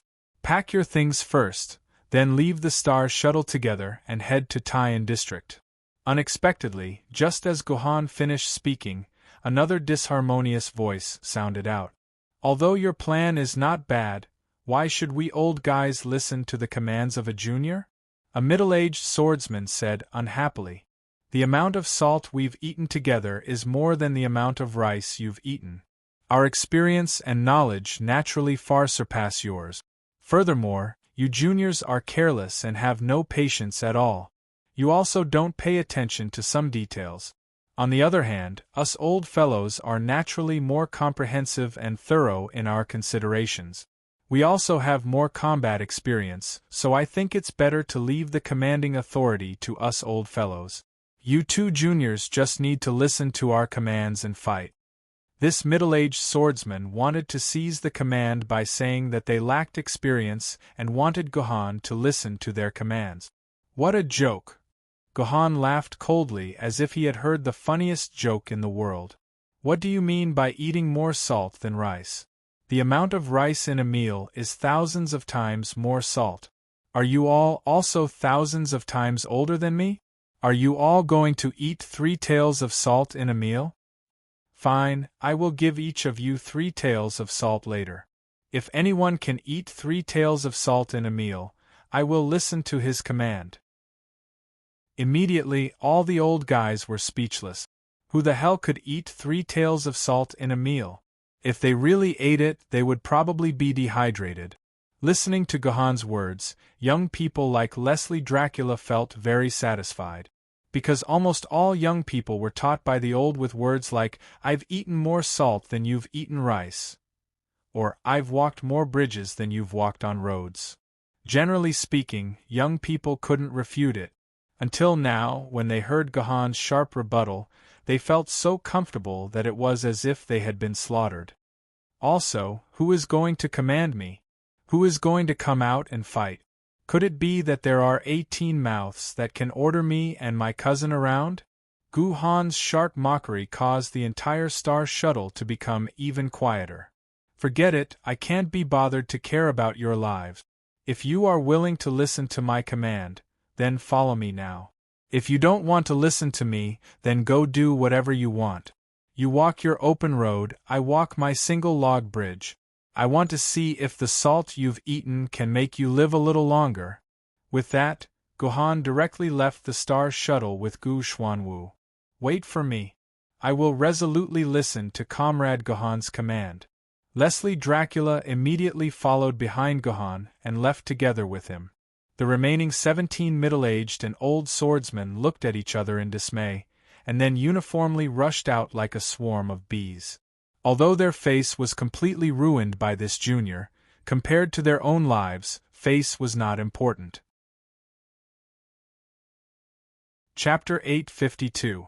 What made Gohan and the others feel lucky was that there were not many magi in the area suppressed by the Supreme Star, hereafter referred to as the Supreme Star area, which was the Shenyang City ruins. When Gohan left with a large group of people, he didn't see a single Wu people along the way. Seeing this, Gohan couldn't help but sigh. It looks like the Wu people's battle potential is almost at this level. The Taiwei area was a very important area. It was equivalent to a strategic city like Luoyang or Shuzhou City. No matter what, there should be at least 1,000 or 800 soldiers guarding this area. But even with such a strategic city, Gohan and the others didn't see a single Wu people defending this place in 10 minutes. From this, it could be seen that the Wu people had put almost all their forces into the battlefield on planet Suzaku. However, this didn't mean that the Wu people's strategy was stupid. The fundamental goal of the Wu people wasn't to occupy these places for a long time. They wanted to break the Zhoutian star battle formation as soon as possible and free their Zhu Wu. Therefore, their only goal was to break through the battlefield on planet Suzaku. As for planet Taiwei and planet Ziwei that had already been broken through, it was no longer important to them. As long as they didn't release the sword bearers that were trapped on planet Suzaku and planet Azure Dragon, that was enough. This directly led to Gohan and the others not seeing any new Wu people besides the 2 Wu people at the beginning. But aside from the Wu people, Gohan and the others saw something else. They saw a body that was carelessly thrown on the ground. This is the sword bearer that was originally guarding this place. Leslie Dracula let out a sad cry. The owner of this body looked like a human around 30 years old. There was only a sword sheath hanging on his waist. It seemed like he was an ancient sword bearer. The corpse had delicate features, and it could be seen that it should have been a handsome young man. Unfortunately, His stomach had been clawed to a pulp, and his internal organs and intestines had all been pulled out. Below his knees, his flesh had also become a bloody mess. It was as if his internal organs had been hollowed out by a giant beast with terrifying strength, and his legs had been broken. It could be seen that the sword-wielder must have suffered a great deal of pain when he died, because his eyes were bulging and his mouth was slightly open. It was unknown whether he was muttering his last words at the moment of his death, or simply letting out a cry of pain. Poor guy, he should be at home with his son or daughter, not dying a miserable death here. A famed swordsman who was almost 60 years old lamented, "Perhaps the ones who should die are us old fellows. We can't move any more, so it's better for us to die here. Why should we let such a poor child suffer?" The other sword-bearers all stood there motionlessly, their heads lowered as they silently muttered something. Clearly, they all had their own sentiments in their hearts. "Let's bury this child," one of the sword-bearers suggested. His suggestion was immediately echoed by the other sword-bearers. They all took out their sword maidens and prepared to dig a hole in the ground to bury the young victim. No! However, their actions were interrupted by a rough voice. The cold Gohan stood in front of them and said in an even colder voice, "We don't have time to waste on a dead person, unless you want to become a dead person like him. The troops of the sorcerer tribe could arrive at any time. Wasting a second here was very likely to cost a life. No one is allowed to stay here. Hurry to Taiyan County at full speed." After Gohan's order was given, it seemed like no one intended to follow Gohan's order. They still stood silently beside the poor victim. All they wanted was to dig a hole. "Up to you. If you don't want to leave, I will." Seeing this scene, Gohan angrily shook his hand and took the lead to leave, just like what he had done in the Star Shuttle. "Let's go. A bunch of old fellows aren't as decisive as a brat," an old sword-bearer said in a self-mocking manner and left with Gohan. His actions caused the other sword-bearers to leave the place helplessly after saying a prayer. This was war, a cruel war of life and death. On the way, Gohan and the others saw more corpses. Most of these corpses were ancient sword-bearers, and a small portion were famed sword-bearers. These corpses were all incomplete. Some were missing arms, some were missing legs, and some were only left with arms, and some were only left with thighs. These corpses were obviously the sword-bearers who had died tragically under the sneak attack of the Wu people when they were guarding the Taiwei district. The ordinary people in the base cities often complained that their lives were already so painful, but they still had to let the sword-bearers ride on their heads. These sword-bearers lived in the safest places in the city, enjoyed the most delicious food that humans could enjoy, and rode on the most beautiful women. Some sword-bearers in their 70s or 80s could even play with young girls of 17 or 18, calling them maids. This world was so unfair. Being a sword-bearer was the most enviable profession in the world. These ordinary people would never see the real battlefield of the sword-bearers. As long as they did not experience a major invasion, 95% of the ordinary people in the world would die of old age. Although they did not have enough to eat, they would not starve to death. They might not have a house of their own, but they would definitely be able to find an urn that belonged to them. But what about the sword-bearers who had this common sense? Less than 15% of the sword-bearers in the world could die of old age.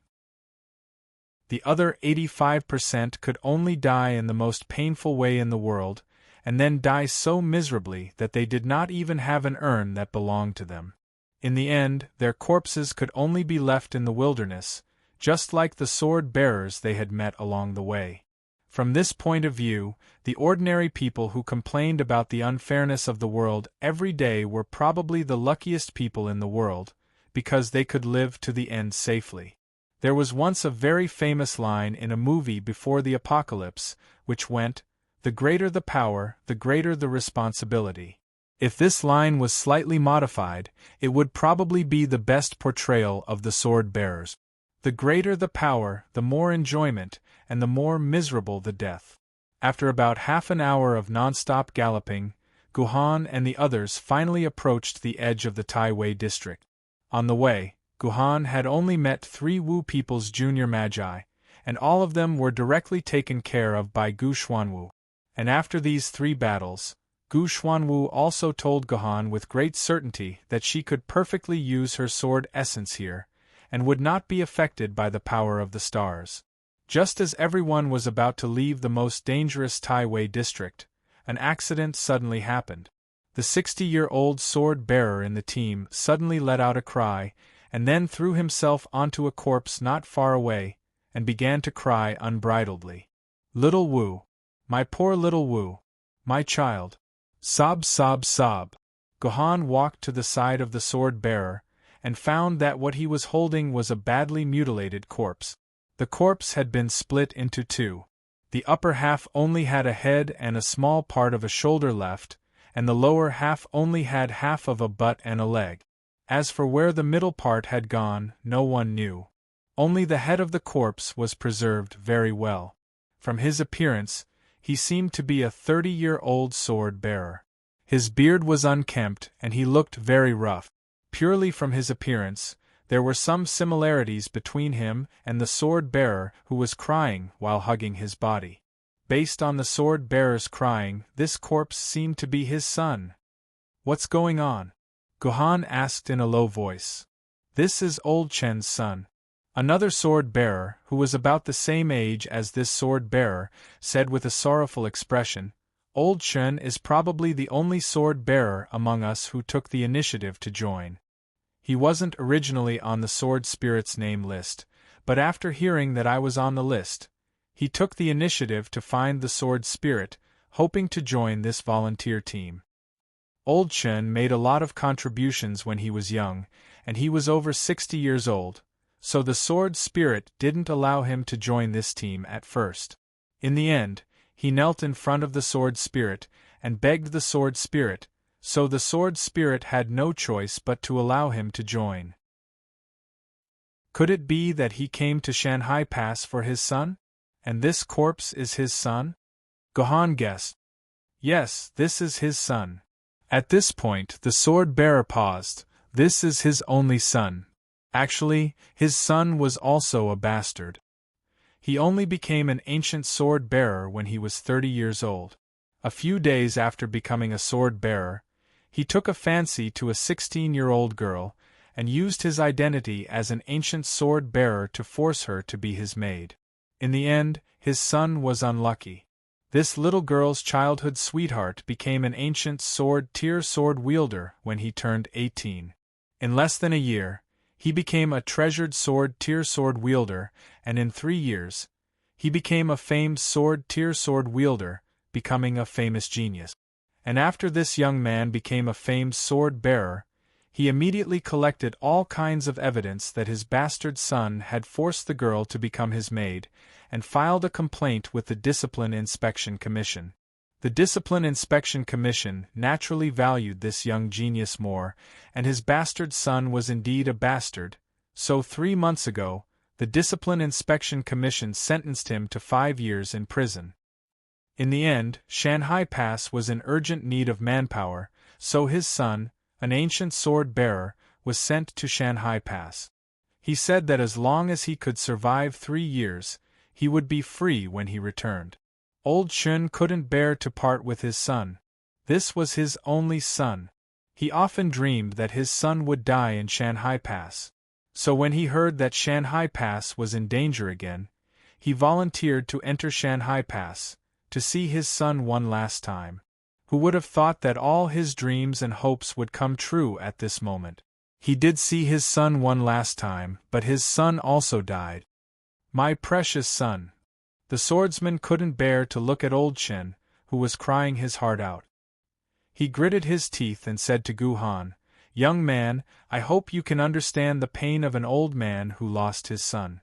You should at least give him a chance to rest in peace." "I'll give him 5 minutes. Guhan licked his lips. "Tell him to hurry up and dig a hole." Chapter 853. People would eventually become soft-hearted. Although most of the time, being soft-hearted would not bring about any serious consequences, sometimes the consequences would be extremely terrible. For example, the situation Gohan was facing now. Gohan, who was standing on a high place and looking into the distance, could clearly see some large figures rapidly approaching him from the ruins of Shenyang City. These figures were all more than 5 meters tall. It was obvious that they were not normal humans. This also meant that the Wu people that Gohan had been worried about had finally caught up. Everyone, gather and hide in the forest on the west side. Hurry! Gohan said loudly to the sword-bearers who were surrounding old Chen's son's corpse and helping him dig a hole. The sword-bearers were stunned when they heard this. Then, they looked into the ruins of Shenyang City and immediately understood what had happened. They immediately followed Gohan's instructions and began to escape into the forest. Son!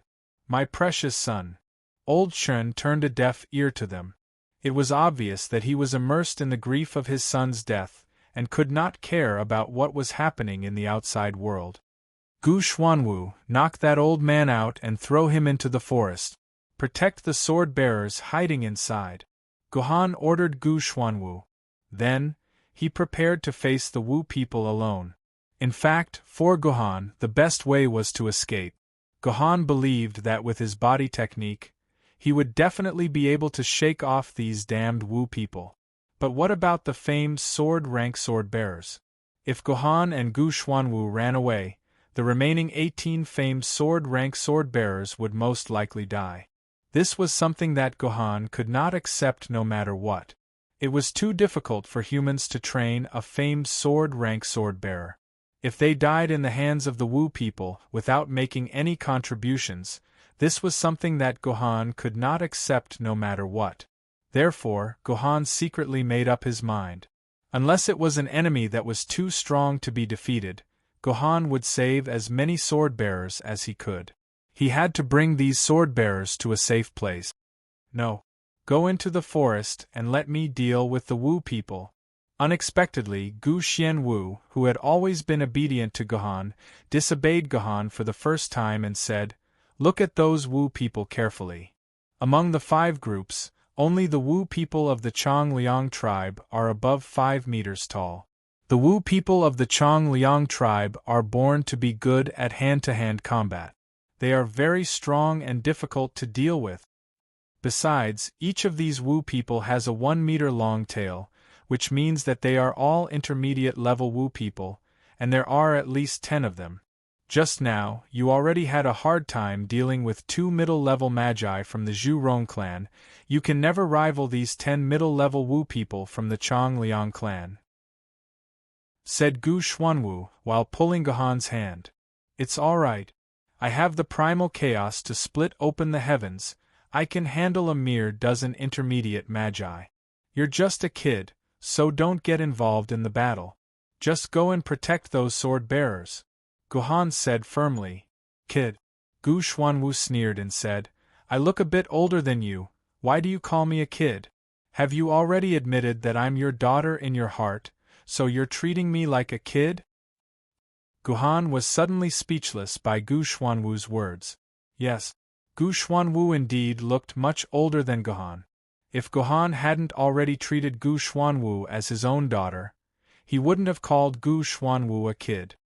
"Dad, your primal chaos heaven-splitting technique is indeed very powerful, but you didn't know that you clearly warned me in the sword manual you left behind. The power of the primal chaos to split open the heavens comes from the deepest part of one's soul. Although it looks like a sword move, it will consume one's soul. Therefore, this move can't be used continuously, or else it will greatly weaken one's soul. Actually, it won't be too troublesome for me to deal with these Wu people. Don't forget that I can still use my sword essence. I'm still a genuine famous sword-level sword-bearer.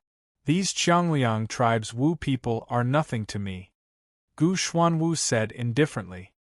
"If that's the case, then go." Gohan nodded and said, "Get rid of them as fast as possible. I'm afraid that behind these Changliang tribe's Wu people, there are even more Wu people rushing over." Guhan looked at Gu Xuanwu's figure as he charged towards the Qiangliang tribe's Wu people. This kid is calling me dad, right? Son. My precious son. Why did you leave dad? How am I supposed to live without you? Meanwhile, old Chen's sobbing voice reached Guhan's ears. Guhan was upset when he heard this. He walked behind old Chen and struck his Fengqi acupoint with his hand, knocking the mentally and physically exhausted old man unconscious. Guhan then brought him to the small forest. All of you, hide yourselves well. Don't expose yourselves, and don't let the Wu people discover you. You're not allowed to look at the battlefield with your eyes. Otherwise, the Wu people with sharp senses will discover your whereabouts through your eyes. When that happens, you'll all die together. Guhan, who was also hiding in the forest, said to the sword-bearers. When the sword-bearers heard that their gazes might allow the Wu people to discover their location, they immediately lowered their heads obediently and didn't dare to look at the battle outside the forest. It was just that Guhan, who told others not to watch, was actually paying close attention to the situation on the battlefield. This was a lie that Guhan had lied to them. Although there were indeed some shamans who could sense the gazes of humans, those shamans were definitely not like the burly and strong warriors in front of them. Even if an infrared ray was shot at them, they wouldn't be able to detect it with their extremely thick nerve. The reason why Guhan told the other sword-bearers not to look at the battlefield was that Gu Xuanwu was fighting with the Qiangliang tribe's Wu people and had started to fight with the sword element. Guhan didn't want the other sword-bearers to find out that Gu Xuanwu could use the sword element. Therefore, he could only lie to them to not pay attention to the battle. Because of Guhan's order to finish the battle as soon as possible, Gu Xuanwu used all of his strength at the beginning of the battle without hiding anything. He fully exerted his chaos swordsmanship. Even though he was besieged by over 10 Qiangliang tribe's warriors, he still didn't seem to be in a disadvantageous position. He even launched fierce counterattacks from time to time. Soon, 2 or 3 Qiangliang tribe's warriors were killed by Gu Xuanwu. The moment the dead bodies of the Wu people touched the ground, they would turn into a pool of blood and merge with the ground. This meant that the blood essence in their bodies had returned to the blood essence of the 12 ancestors of sorcery through the veins of the earth. As long as the blood essence was nurtured for a year or two, these dead warriors of the Qiangliang tribe would be reborn. In less than 5 minutes, Gu Xuanwu will be able to kill these Wu people. Guhan thought to himself as he watched the battle. Originally, Guhan couldn't watch Gu Xuanwu's chaos swordsmanship. If Guhan had watched Gu Xuanwu's chaos swordsmanship, some of the sword moves that Guhan hadn't created would be left in Guhan's mind. This wasn't a good thing for Guhan. Instead, it was like a ditch that could restrict the flow of water, limiting Guhan's creation of chaos swordsmanship to this ditch. However, the situation was different now because Guhan had created chaos swordsmanship with his own strength. At this moment, Guhan realized that Gu Xuanwu hadn't learned the essence of chaos swordsmanship at all. He had only learned a little bit of it. However, this little bit could no longer affect him, who had already created chaos swordsmanship. It was just like how a ditch couldn't restrict the flow of the Yangtze River. What Guhan didn't know was that behind him, there was a pair of bright eyes that didn't listen to Guhan's order to close. Instead, they were watching the entire battlefield attentively. Her mouth was wide open and didn't close at all. Sir Quafu, our tribe's warriors are in a tough battle. 8 of them have already returned to the arms of Zhu Wu. I'm afraid the remaining 4 warriors won't be able to hold on for long.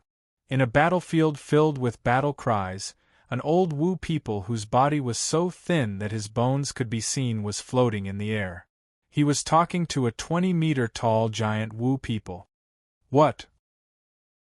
Our brave and invincible warriors have been defeated by a group of ordinary humans who haven't gone through the flag-planting ceremony? The sorcerer called Quafu said in a low voice. Every time he opened and closed his mouth, a hurricane-like storm would form. It was as if rain had fallen on half of the battlefield. According to the incomplete memories of the warriors' souls, they were defeated by a sword master who could use the sword element normally. The old man continued. This old man was the great sorcerer of the Wu people. In the Wu people's tribe, sorcerers were a very special existence. Other than being able to fly, sorcerers didn't have any other combat abilities. Even an ordinary person could kill a sorcerer with a sword. However, sorcerers were the most important characters in the Wu people's tribe. Only they could communicate with the souls of the dead warriors and read the remaining memories in their souls. The great sorcerers of the tribe were even more impressive. They could communicate with the suppressed 12 Zhu Wu and receive the orders of the 12 Zhu Wu. Even the great sorcerers of the 12 Zhu Wu's tribe didn't dare to disobey the orders of these great sorcerers. This was because these orders represented the will of the Zhu Wu. Chapter 854. This scrawny old man was the master magus of the Changliang tribe, and this guy named Quafu was the leader of the Changliang tribe, a senior magus whose power was even higher than Yuan Ko's. Present, he was the most powerful Wu people could have. There should be some sword bearers hiding in the Taiwei area, and then they defeated the warriors we sent there. Quafu's expression was very angry. Damn the people of Dijiang! Bloody Xiang Lu! I told them again and again to search the entire Taiwei area 3 times, but there are still some people hiding in there. What's worse is that Xingtian. He's arrogant and stubborn. I told him that we had to send the most elite warriors of the Zhu Rong clan to block those human reinforcements, but he insisted that 2 intermediate magi would be enough. Now look, over 10 brave warriors of our Changliang clan have been sacrificed because of him. Those monster sh*t, those bastards. Seeing his leader crazily cursing the leaders of the other tribes, this master magus wisely shut his mouth. This was how Wu people were. They couldn't keep anything to themselves. As long as they were unhappy, they would curse out loud. If they were even more unhappy, they might directly start a fight. Once, the Zhu Rong tribe and the Gong Gong tribe fought so fiercely that only one senior magus and a few warriors of his tribe were left. The entire Zhu Rong tribe returned to Zhu Wu's spirit blood, and it took them 30 years to recover. Right, because Wu people hated spirit creatures the most, Wu people liked to use the word spirit creature when cursing others. Just now they said monster sh*t and bastards, just like how human beings called dog sh*t and bastards. It was almost the same. Inform Xingtian and Xiang Lu about this. This is the monster sh*t they left, and they'll clean it themselves. We, the Changliang tribe, will not do anything about this. Let Dijiang tribe and Zhu Rong tribe send heaven magi to deal with those human beings. Quafu made the decision in anger. I don't think that's a good idea. The people of the Zhurong tribe and the Dijiang tribe have all been thrown into the frontline battlefield. If I ask them to split up to search for those humans now, I'm afraid that water from afar won't be able to quench the nearby fire. Those humans have long gone into hiding, the great wizard advised. Their troops have been sent to the front line, but aren't our soldiers on the front line as well? Moreover, we've lost far more warriors than those 2 tribes. I won't care about this kind of vexing thing anymore. Quafu's attitude was very firm. But what if the 2 tribes don't want to care? The Grand Wizard frowned. It doesn't matter if we don't care. Let a few dozen humans wander around outside. It's not a big deal anyway. All of their Zhou Tian star time banners have been moved to the Sun Star. As long as these humans can't get close to the Sun Star, they are just a bunch of trash. Once the Zhou Tian star battle formation is broken, they will go and kill these ants. The Grand Wizard didn't say anything because he knew that what Quafu said actually made sense. Even if it was a group of famous sword-bearers, as long as they couldn't hold a flag-planting ceremony, they were just ordinary people. A few intermediate sorcerers would be able to get rid of these people. Otherwise, Kwafu wouldn't have agreed to the Zhurong tribe sending only 2 intermediate sorcerers to deal with these human reinforcements in the previous meeting. It was just that he didn't know why the Dijiang tribe had clearly searched 3 times, but there were still fishes that had escaped the net in the Taiwei region, causing this matter to fail at the last moment. If these humans decided to hide, even the sharp-hearing women of the mysterious underworld tribe would not be able to do anything.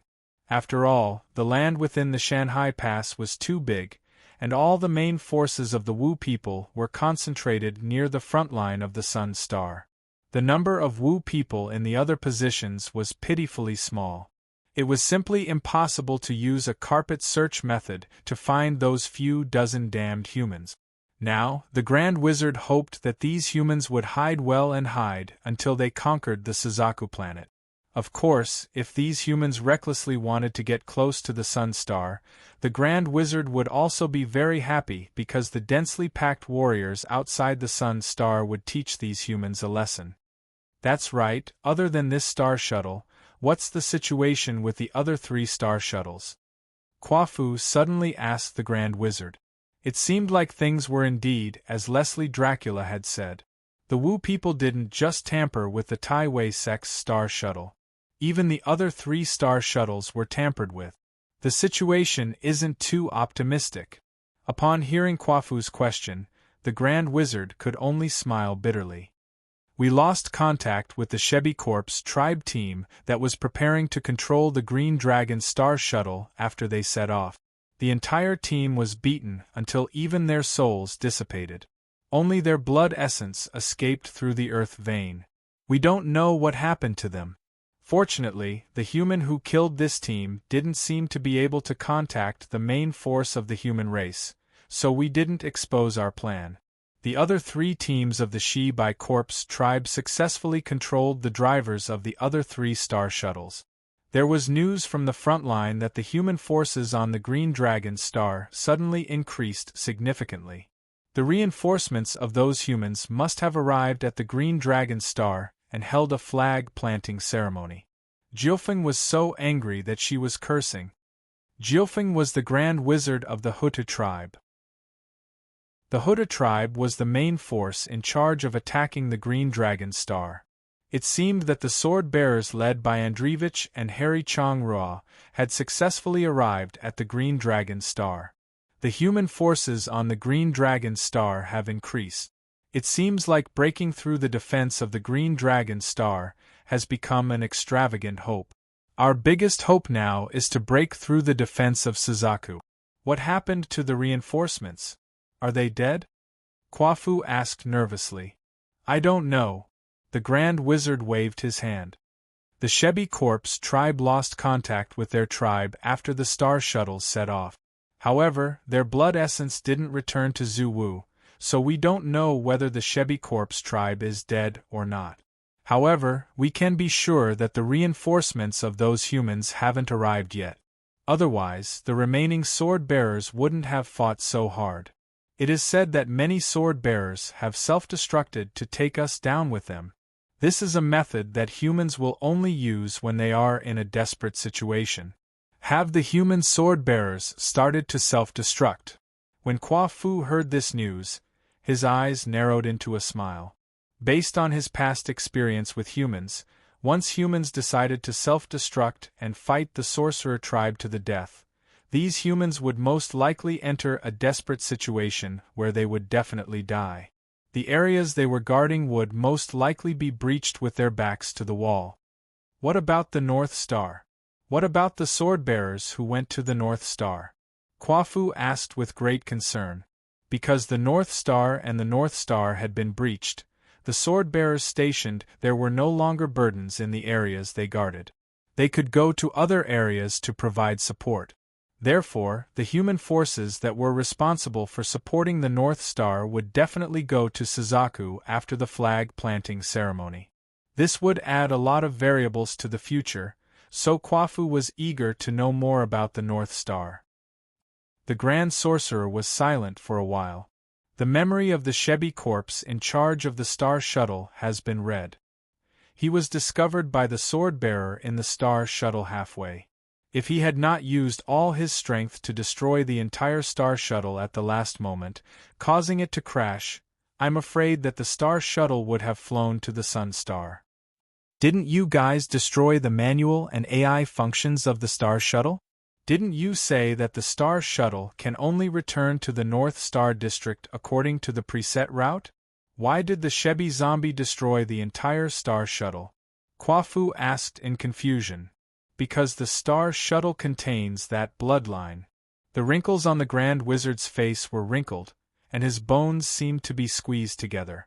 For that bloodline, it is not difficult to pilot a star shuttle that has lost its manual and AI functions. We have already learned this lesson once. What? The person with the bloodline is here again? When Kwafu heard the Grand Wizard's words, he jumped up. Because Kwafu was 20 meters tall, he jumped 20 meters. When he landed again, the whole ground began to shake like an earthquake. The great shaman reminded Kwafu of an unbearable past. More than 100 years ago, the person with the bloodline actually killed the entire Shibai corpse tribe for revenge, a total of 10,000 shamans. However, he was also besieged by the 5 tribes. In the end, this person relied on an old star shuttle to escape from the Wu people's encirclement, which became the biggest humiliation for the Wu people after they were trapped in the Zhou-Tian star battle formation. Yes. Otherwise, that Shebi zombie wouldn't have been killed by a mortal in the star shuttle. This can only be done by that bloodline. Clan leader, unfortunately, we did not launch this battle at the right time. We didn't expect that the bloodline would come of age at this time and also enter the Zhou-Tian star battle formation. Looks like we can't underestimate these fish that escaped the net this time. Kwafu's expression became anxious. Although that bloodline hasn't held the flag planting ceremony, it is still in the state of an ordinary person. But with the magical power of that bloodline, it is hard to guarantee that it will not do something shocking. I don't know why, I have a feeling that we may fall short of success. But clan leader, no matter how magical that bloodline is, it is only a mortal now. They can't have any influence on our suggestion. The Grand Wizard advised. No. I won't be surprised even if that bloodline does something magical. And thinking about it, now is the time when that bloodline is at its weakest. If we can take this opportunity to kill the descendant of that bloodline, then after we break this Zhou-Tian star battle formation, the whole world will belong to us, the Wu people. Kwafu said fiercely. I understand, I will arrange for the clan's heaven wizard to go after them. The Grand Wizard immediately said. No. Kwafu waved his hand. Even a tiger will do its best to catch a rabbit, let alone to deal with that bloodline. To be on the safe side, I will do it myself this time. With that, Kwafu left with big strides and began to run in the direction of the Taiwei district. Chapter 855. Fortunately, after the 12 warriors of the Qiangliang tribe were killed by the Gu Black Tortoise, there were no more large groups of Wu people chasing after them. Therefore, the temporary team of sword-bearers led by Gohan was able to advance towards Taiyan County at a faster speed. However, there was one person in the team who was like a walking corpse. This person was Old Chen, who had lost his son. What was even more tragic was that when the Gu Black Tortoise was fighting with the Wu people, the body of Old Chen's son was unfortunately stepped on by a Wu people. When an ordinary body was stepped on by a 5-meter-tall Wu people, the result was self-evident. His body looked like it had been run over by an 8-wheeled truck. Old Chen, who had woken up, couldn't take such a blow and fainted again. Helpless, Gohan could only arrange for a few people to take turns carrying Old Chen, until he woke up again. At this time, he had become a walking corpse. His limbs were powerless, and his eyes were unfocused. He could only follow the team mechanically like a zombie. This man is finished. Almost everyone, including Gohan, made this judgment for Old Chen in their hearts. If this old guy didn't pull himself together, he would probably be the next one to die. Of course, Gohan didn't have much pity for this kind of person with a weak heart.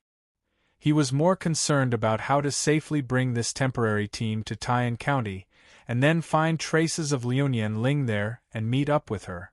Gohan was very vigilant along the way. He arranged some of the young sword-bearers into groups of 2 and stationed them in the front, back, left, and right of the group. No one knew that there were scouts closely monitoring the situation along the way to prevent the risk of being ambushed by the sorcerer tribe. Unfortunately, Gohan's efforts seemed to be in vain. After leaving the ruins of Shenyang City and marching for an hour, they didn't meet any other Wu people, except for the 3 junior magi who were killed by the Gu Black Tortoise.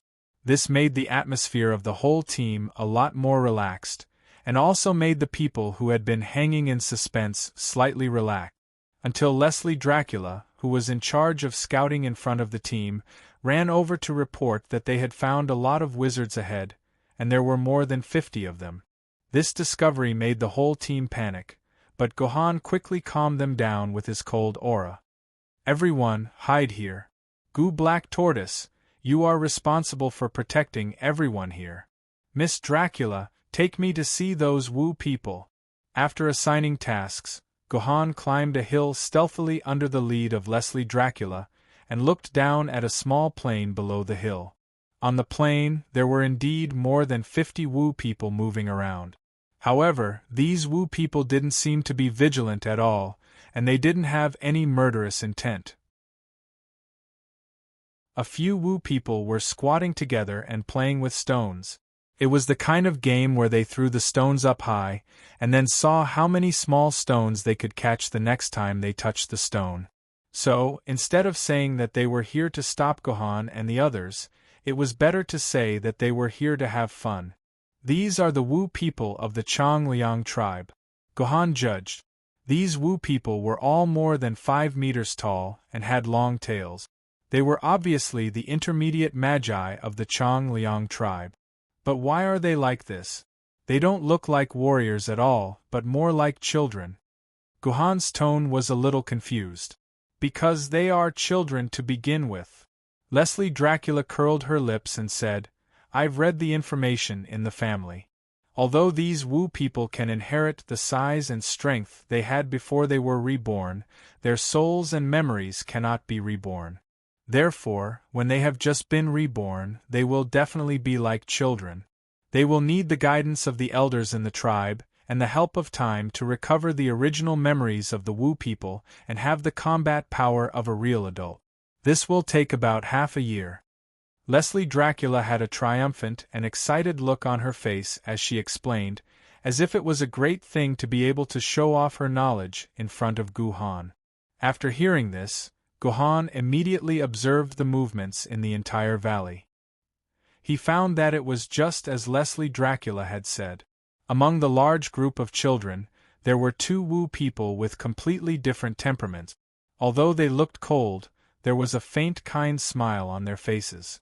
Obviously, they were the teachers of the Wu people who were responsible for teaching these children.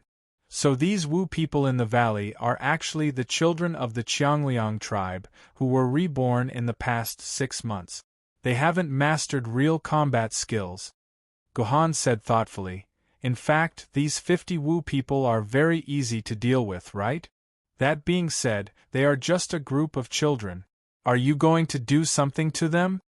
Leslie Dracula said, feeling a little sorry for them. "Have you ever seen a child who is more than 5 meters tall?" Gohan sneered. "We are enemies of life and death. There is no need to care about hypocritical kindness. Besides, don't you think their situation is very similar to ours? They originally had great strength, but due to various reasons, they lost their own strength. If the Wu people can chase us, why can't we kill these so-called children? But won't this slow us down? What if the troops behind us catch up?" Leslie Dracula raised another concern. "Why do you think there are a group of Wu people's children in this valley?" Gohan said calmly, "The reason is simple. There must be a settlement of the Wu people nearby. It's very likely that this settlement is on our way to Taiyan County." I've checked the map. There is a valley in front of us, and there is only one way to quickly pass through it. Otherwise, we will have to cross the mountains on both sides to go around it. In that case, I'm afraid it will take 5 to 6 hours. We don't have that much time to waste, so we can only defeat the Wu people's tribe in front of us and pass through the valley. I understand. Leslie Dracula nodded. Although she could not bear to do it, humans and the Wu people had a life-and-death feud after all. Now was not the time to be a saint. Go find the Gu Black Tortoise now and ask him to bring everyone to this hill, Guhan ordered Leslie Dracula.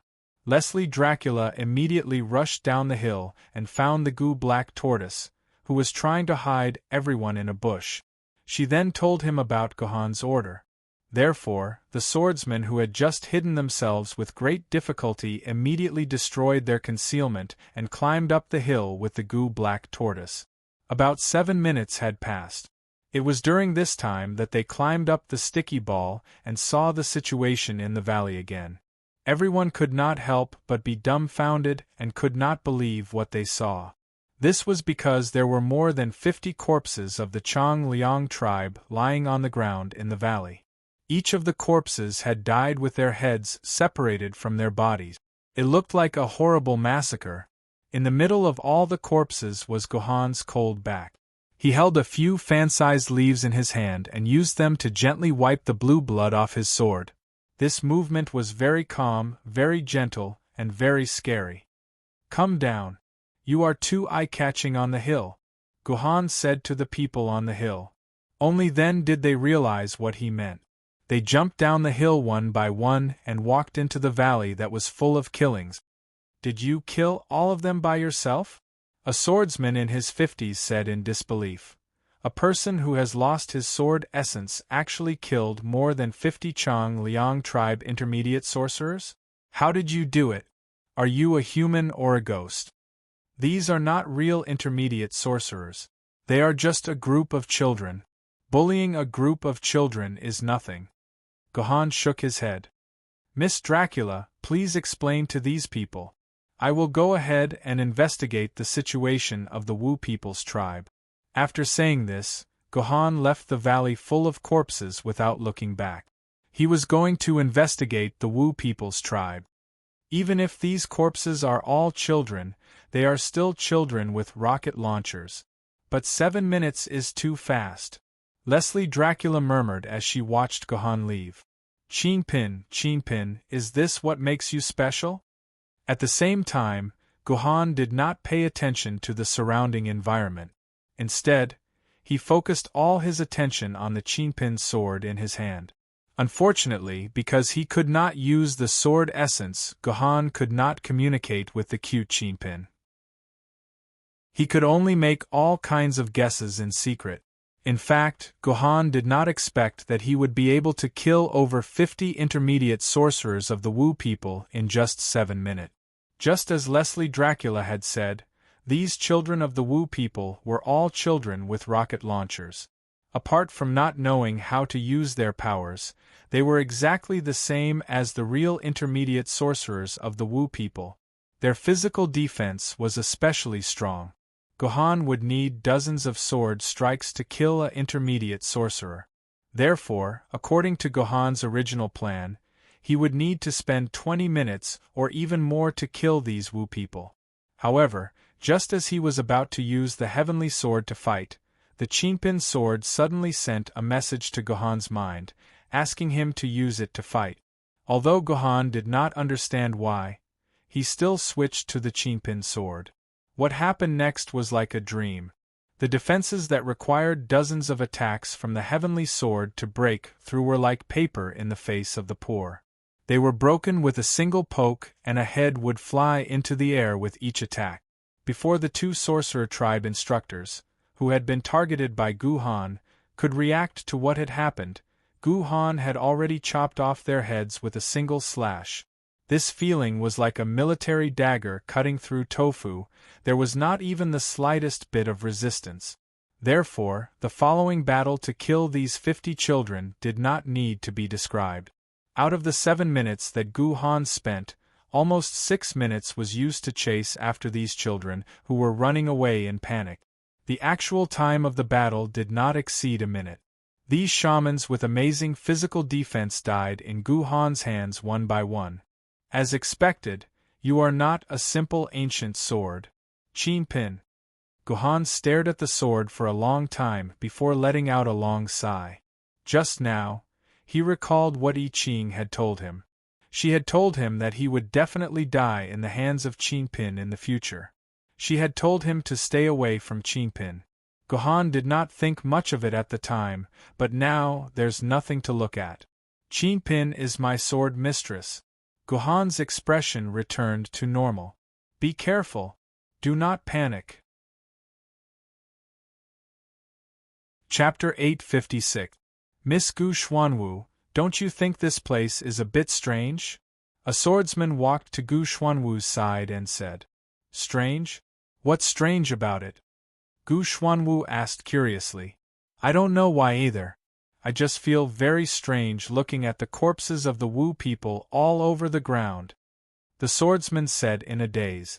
Clearly, he didn't know what made him feel strange. Just as Gu Xuanwu was about to say something, Gu Han's figure appeared in the valley once again. Let's go, we can pass through the mountain road in front of us. Hearing Gu Han say this, everyone let out a long sigh of relief. It seemed like there wasn't much of a threat in front of them. As long as they passed through this mountain road, they would be able to reach Tai'an County and meet up with the descendants of the Lun Yen family. Did you wipe out the Wu people's settlement in front of us? Did you encounter any troublesome opponents? Leslie Dracula asked Gu Han curiously. Although there is indeed a settlement there are only 2 or 3 junior Magi Wu people left. They were all taken care of in a minute or two. How could there be any troublesome opponents? However, it seems like the Wu people have indeed sent all their main forces to the front line of planet Suzaku, Gu Han replied. That's good. Leslie Dracula revealed a joyful expression.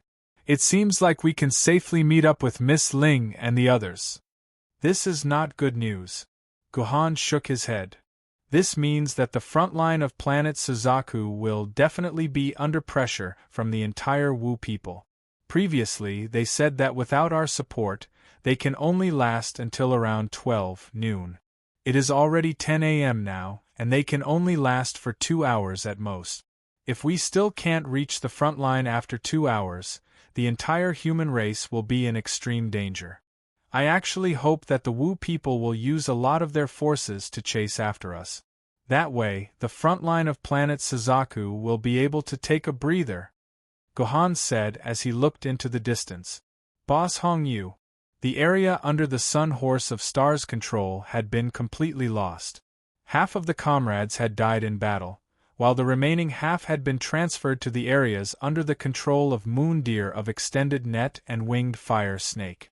Boss, if that place falls as well, then all we have left is the Zhen Water Ape. Planet Suzaku will fall. On the human side of planet Suzaku, a man covered in wounds reported to a female sword wielder wearing a fiery red coat. Things aren't that bad yet. Moon Deer of Extended Net and Winged Fire Snake are both strategic places. It won't be easy for Wu people to capture them. As long as we can wait for reinforcements, we can push out in one go.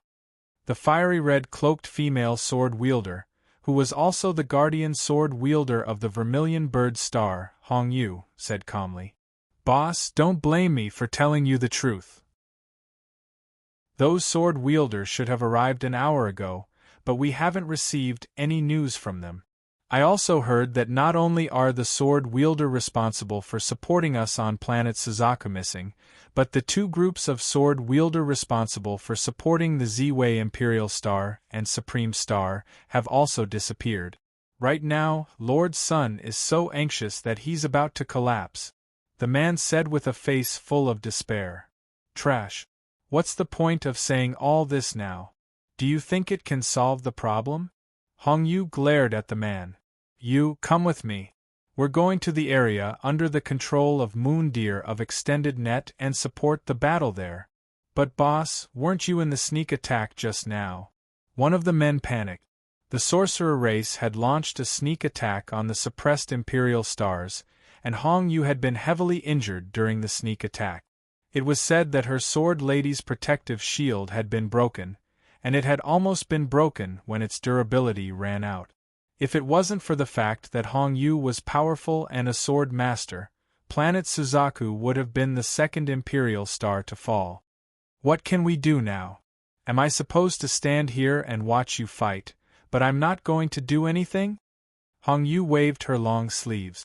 There's no need to say anything. We have to hold on. I believe that the sword wielder who will support us will arrive at the last moment. The man asked with some fear, Boss, what if they really can't make it? Then we can only do our duty as sword wielder and die on the battlefield. Hong Yu said without turning her head. That's right, Ling and the others crashed here. After arriving at Taiyan County, Gohan immediately saw a place with thick smoke. He led his troops over there, and they discovered a star shuttle that had fallen to the ground. Seeing the sparks and smoke coming out of the star shuttle, Gohan was sure that this star shuttle had crashed not long ago. This was the star shuttle that Liuyan Ling and the others were on. Little brother Gohan, look, there are 2 burial mounds here. A sword wielder said as he pointed at a forest not far from where the star shuttle had crashed. 2 small mounds could be seen floating in the forest. These were the burial mounds that had just been buried. It looks like 2 of our comrades have been sacrificed. The rest of the sword wielder let out a deep sigh. They didn't expect to encounter the bodies of 2 sword wielder first. It seemed like his party was luckier than Fleeting Time's party. His party was still at full strength, and not a single swordsman had died on the battlefield. The surface of this mound is still wet, so it should have been formed within half an hour to 50 minutes. That means Ling and the others have been gone for half an hour to 50 minutes. Gohan grabbed a handful of soil on the grave mound and felt the amount of water contained in the soil. Then, he made the following judgment. This was a rather bad discovery. Half an hour to 50 minutes was enough for Liuyan Ling and the others to walk dozens of kilometers. Unless Gohan could find the direction that Liuyan Ling had gone, it would be very difficult to meet up with Liuyan Ling and the others. Comrade Gohan, I found a series of footprints here. Come and take a look. Just as Gohan was thinking about the direction that Liuyan Ling and the others might have gone, a middle-aged sword wielder suddenly jumped out and said excitedly. Gohan ran over to take a look. Sure enough, he found a series of footprints on the soft ground. There were a lot of footprints. It seemed that more than 10 people had passed through here. Obviously, these were the footprints of Liuyan Ling and the others. Great! Now I finally know which direction to chase after them. Leslie Dracula said excitedly when she saw the series of footprints. No, they definitely didn't go in this direction. Gohan rubbed his chin. The people from the Liuyan family are not so stupid to leave such obvious clues for the Wu people. So these footprints must be fake. Ling is setting up a trap.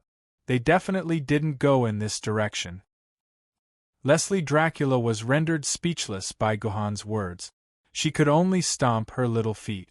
Then tell me, which direction did Miss Ling and the others go in?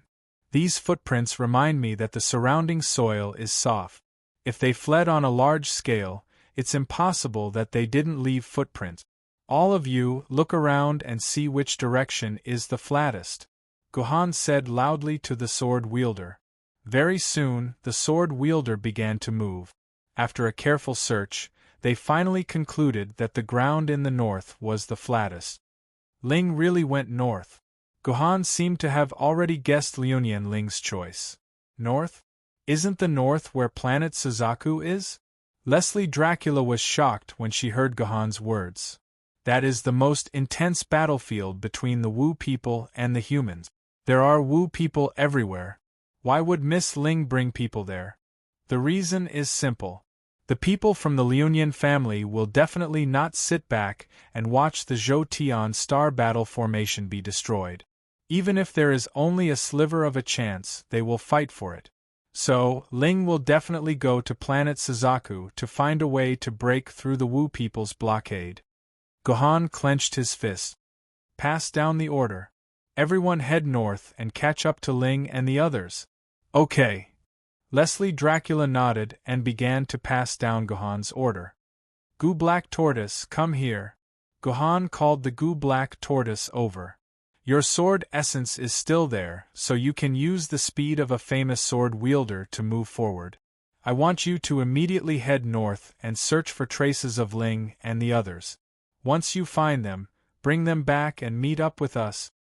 The Goo Black Tortoise didn't immediately agree. He hesitated for a bit and asked, Then what about you guys? If the Wu people catch up when I leave, won't you guys be in danger? It's fine. With my Chinpin sword, a few small Wu people won't be a problem, Gohan said as he stroked his Chinpin sword.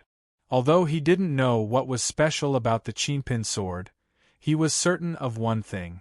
The Chinpin sword was the natural nemesis of all Wu people. It could easily break through the defenses of the Wu people's bodies. As long as he had the Chinpin sword, Gohan was not afraid of the Wu people. Okay. The Goo Black Tortoise clenched his teeth and said, Dad, you must take care of yourself. You can't die before you see my mother. Then he quickly headed north. Miss Ling, where are you taking us? At the same time, on an empty road, a team of humans was trudging with difficulty. Different from Gohan's team, Liuyan Ling's team was in a more miserable state. The sword wielder in Gohan's team was at least in a healthy state. However, the sword wielder in Liuyan Ling's team were all injured. Some of them even had broken bones, so they could only support each other to move forward. Therefore, this team's speed was only about a third of Gohan's team's. We want to go to Suzaku.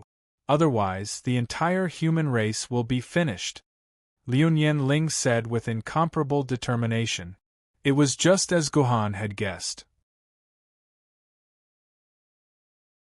Chapter 857. In the middle of the extremely long procession, there was a pair of sword-bearers supporting each other. One of them had a broken left leg, and the other had a broken right leg. Working together, they could barely walk forward. However, one of the sword-bearers was obviously more seriously injured, because there was a huge wound on the left side of his body. Although he had simply bandaged it with his clothes, drops of blood still flowed out of the wound as he walked. For people who were seriously ill, every drop of blood they lost was equivalent to losing a portion of their strength. During the long walk, this sword-bearer had lost a lot of blood. Finally, he felt his vision go black, and he fell forward to the ground. Caught off guard, the sword-bearer also fell. As soon as the two sword-bearers fell, the procession was in chaos. In the end, they all stopped where they were, unwilling to take another step forward. Miss Ling, we really can't go any further, a sword-bearer in his 40s said to Liuyan Ling with a distressed expression. Old Wang has fainted due to excessive blood loss. There are 4 or 5 people in the procession who are in the same situation as Old Wang, and they can't hold on any longer. They need to rest, otherwise the procession will collapse if they continue to walk like this. This sword-bearer was speaking the truth, because in the next second, another sword-bearer fell to the ground, unconscious due to excessive blood loss. Liuyan Ling wanted to force everyone to continue forward, but when the words were at the tip of her tongue, she couldn't bring herself to say it. If Gohan was here, then Gohan would definitely force these sword-bearers to continue forward, or perhaps he would simply give up on those heavily injured sword-bearers, and only lead those sword-bearers who were still able to move forward. However, Liuyan Ling was ultimately not Gohan, and she couldn't bring up the idea of abandoning those who were seriously injured. Miss Ling, please forgive me for being blunt, but why do you have to go north? That's the battlefield between the Wu people and us. Before we reach there, we'll definitely be discovered by the Wu people, and then we'll all be killed, the sword-bearer said in confusion. Trust me, I have a way. As long as we get close, we have a 50% chance of entering the territory of planet Suzaku, Liuyan Ling said sincerely. Unfortunately, I'm afraid I won't be able to wait until then. The swordsman gave Liu Ling a meaningful look. Then, 2 streams of blood flowed from the corner of his mouth, and he collapsed to the ground. Senior Zhu, what's wrong? Liu Ling hurriedly helped the sword-bearer up. After the star shuttle crashed, this sword-bearer with the surname Zhu became Liu Ling's assistant. He helped Liu Ling solve many problems and was also responsible for mediating the various conflicts in this temporary team. Present, he was the person that Liu Ling relied on the most. I'm sorry, Miss Ling. In truth, my internal organs were already damaged when I fell. It looks like I can't hold on much longer, Poochie. The sword-bearer suddenly coughed out a large mouthful of blood. Fleeting time Ling did not dodge, allowing the blood to splatter on his pristine white robes. Miss Ling, please listen to me, old Zhu. The sword-bearer used his last breath to say, you don't need to worry about us. Even if we get to planet Suzaku, we won't be of any use. It's better to let us find a place to hide and then you can charge in by yourself. Without us dragging you down, you'll definitely be able to succeed. As long as you get to planet Suzaku, it'll be like 100 sword-bearers arriving.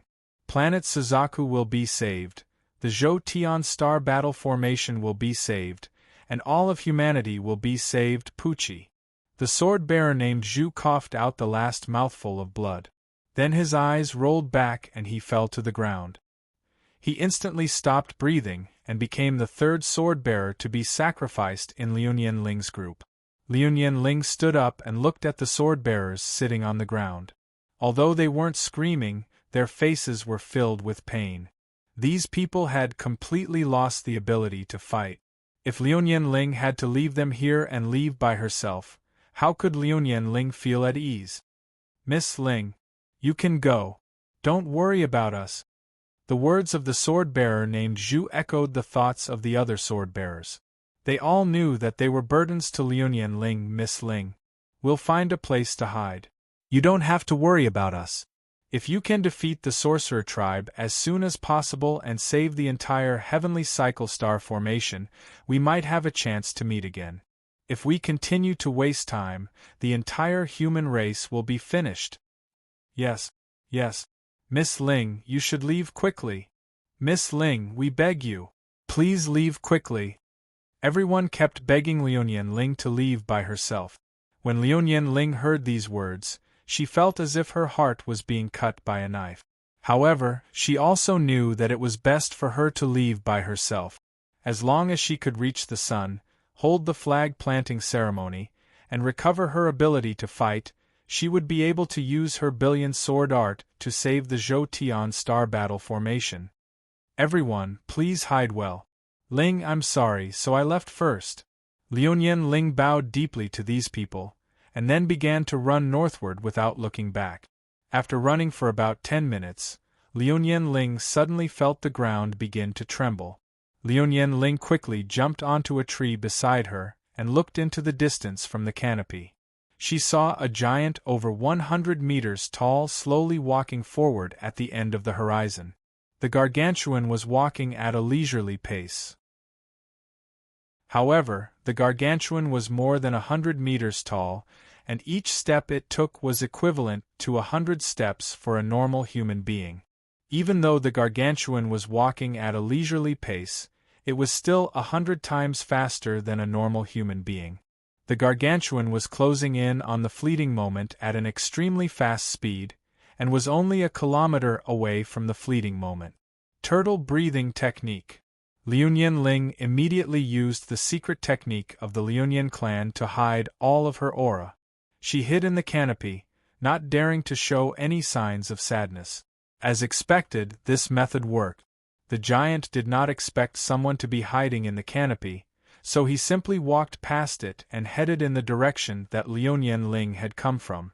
That's the Qiangliang tribe's great shaman Quafu. I heard that he's 100 meters tall, and it seems like it's true. Liu Ling breathed a sigh of relief after escaping danger. Just as she was about to continue running, her body suddenly froze. Oh no! This Quafu is heading in the direction that I came from. If he goes any further, won't the injured sword-bearers be done for? Liu Ling paled. There were only 10 minutes left before she left. In such a short period of time, the sword-bearers would still be resting on the ground and would not have the time to hide. It had taken her 10 minutes to run here, but this Quafu would only need 2 minutes to cover the same distance. In 2 minutes, the sword-bearers would be dead for sure. Liu Ling found that she was faced with a difficult choice. She could continue moving forward according to her original plan. Without the burden of the sword-bearers, she was 80% confident that she could charge into the territory of planet Suzaku and carry out the flag-planting ceremony on the sun. Or she could directly carry out the flag-planting ceremony on planet Suzaku and recover all of her strength to repel the damned Wu people. However, if she did that, the sword-bearers who were left behind would die for sure. Of course, Liu Ling could also turn back immediately to stall Quafu and buy time for the sword-bearers to retreat. Right now, Liu Ling was also a mortal. Like Guhan, she had mastered ancient martial arts and had the strength to fight against the Wu people. She would have no problem fighting against a junior or intermediate shaman. However, against a great shaman like Quafu, Liu Ling would be courting death. Perhaps Liu Ling could by some time in the beginning, but it was only for a short while. After that, Liu Ling would be the one to die. To put it bluntly, the wisest decision Fleeting Time Ling could make was to ignore the seriously injured sword-bearers and head to planet Suzaku's battlefield by himself. Because the great shaman, Quafu, had left the battlefield, Fleeting Time Ling had a higher chance of entering the battlefield. However, Liu Ling was a descendant of the Fleeting family. How could she watch as her comrades were trampled by Quafu? What should I do? What should I choose? Liu Ling kept asking herself this question. Lord Kunzu, please tell Ling, if it were you, what would you choose? Liu Ling asked her ancestral calendar. At that moment, she recalled a story from her ancestors. During the Swallow Capital's retreat, the Sword Ancestor, who was in charge of bringing up the rear, had fought bitterly by the Yellow River for 3 days and 3 nights to ensure that the last 10,000 survivors could successfully hide in the dimensional rift. From the beginning to the end, he had not taken a step back, nor had he given up on a single survivor. I will not give up on anyone. Liu Ling bit her lips, her eyes filled with determination. She turned around and ran in the direction she came from. She had to catch up to Quafu and stall him to buy time for the other sword-bearers to retreat. Sigh. Lin, this child, how many times have I told her not to believe the stories written in these books? Fleeting Wooden Fish was pacing back and forth in his granddaughter's room on Fleeting Time Mountain in Beijing.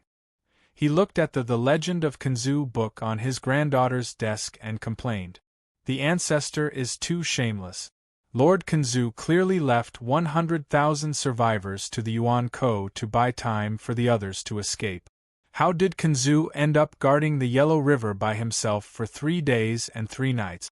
Fleeting Wooden Fish looked at the bookmarked paragraph in the book. Forget it. I'll tell the editor to change the 10,000 survivors to 100,000 survivors when the book is re-edited. Fleeting Wooden Fish said as he stroked his white beard. Chapter 858. When Liu Ling made up her mind to entangle Quafu even if she had to sacrifice herself to protect the injured sword-bearers, Liu Ling discovered a very serious problem. That is, she seemed to be unable to catch up with Quafu at all. Quafu took a step and covered a distance of 100 meters. 10 steps and he could cross a kilometer. With such speed, even if Liu Ling ran with all her might, she would not be able to catch up. Instead, the distance between the two was getting further and further. This simply put Liu Ling in a state of despair.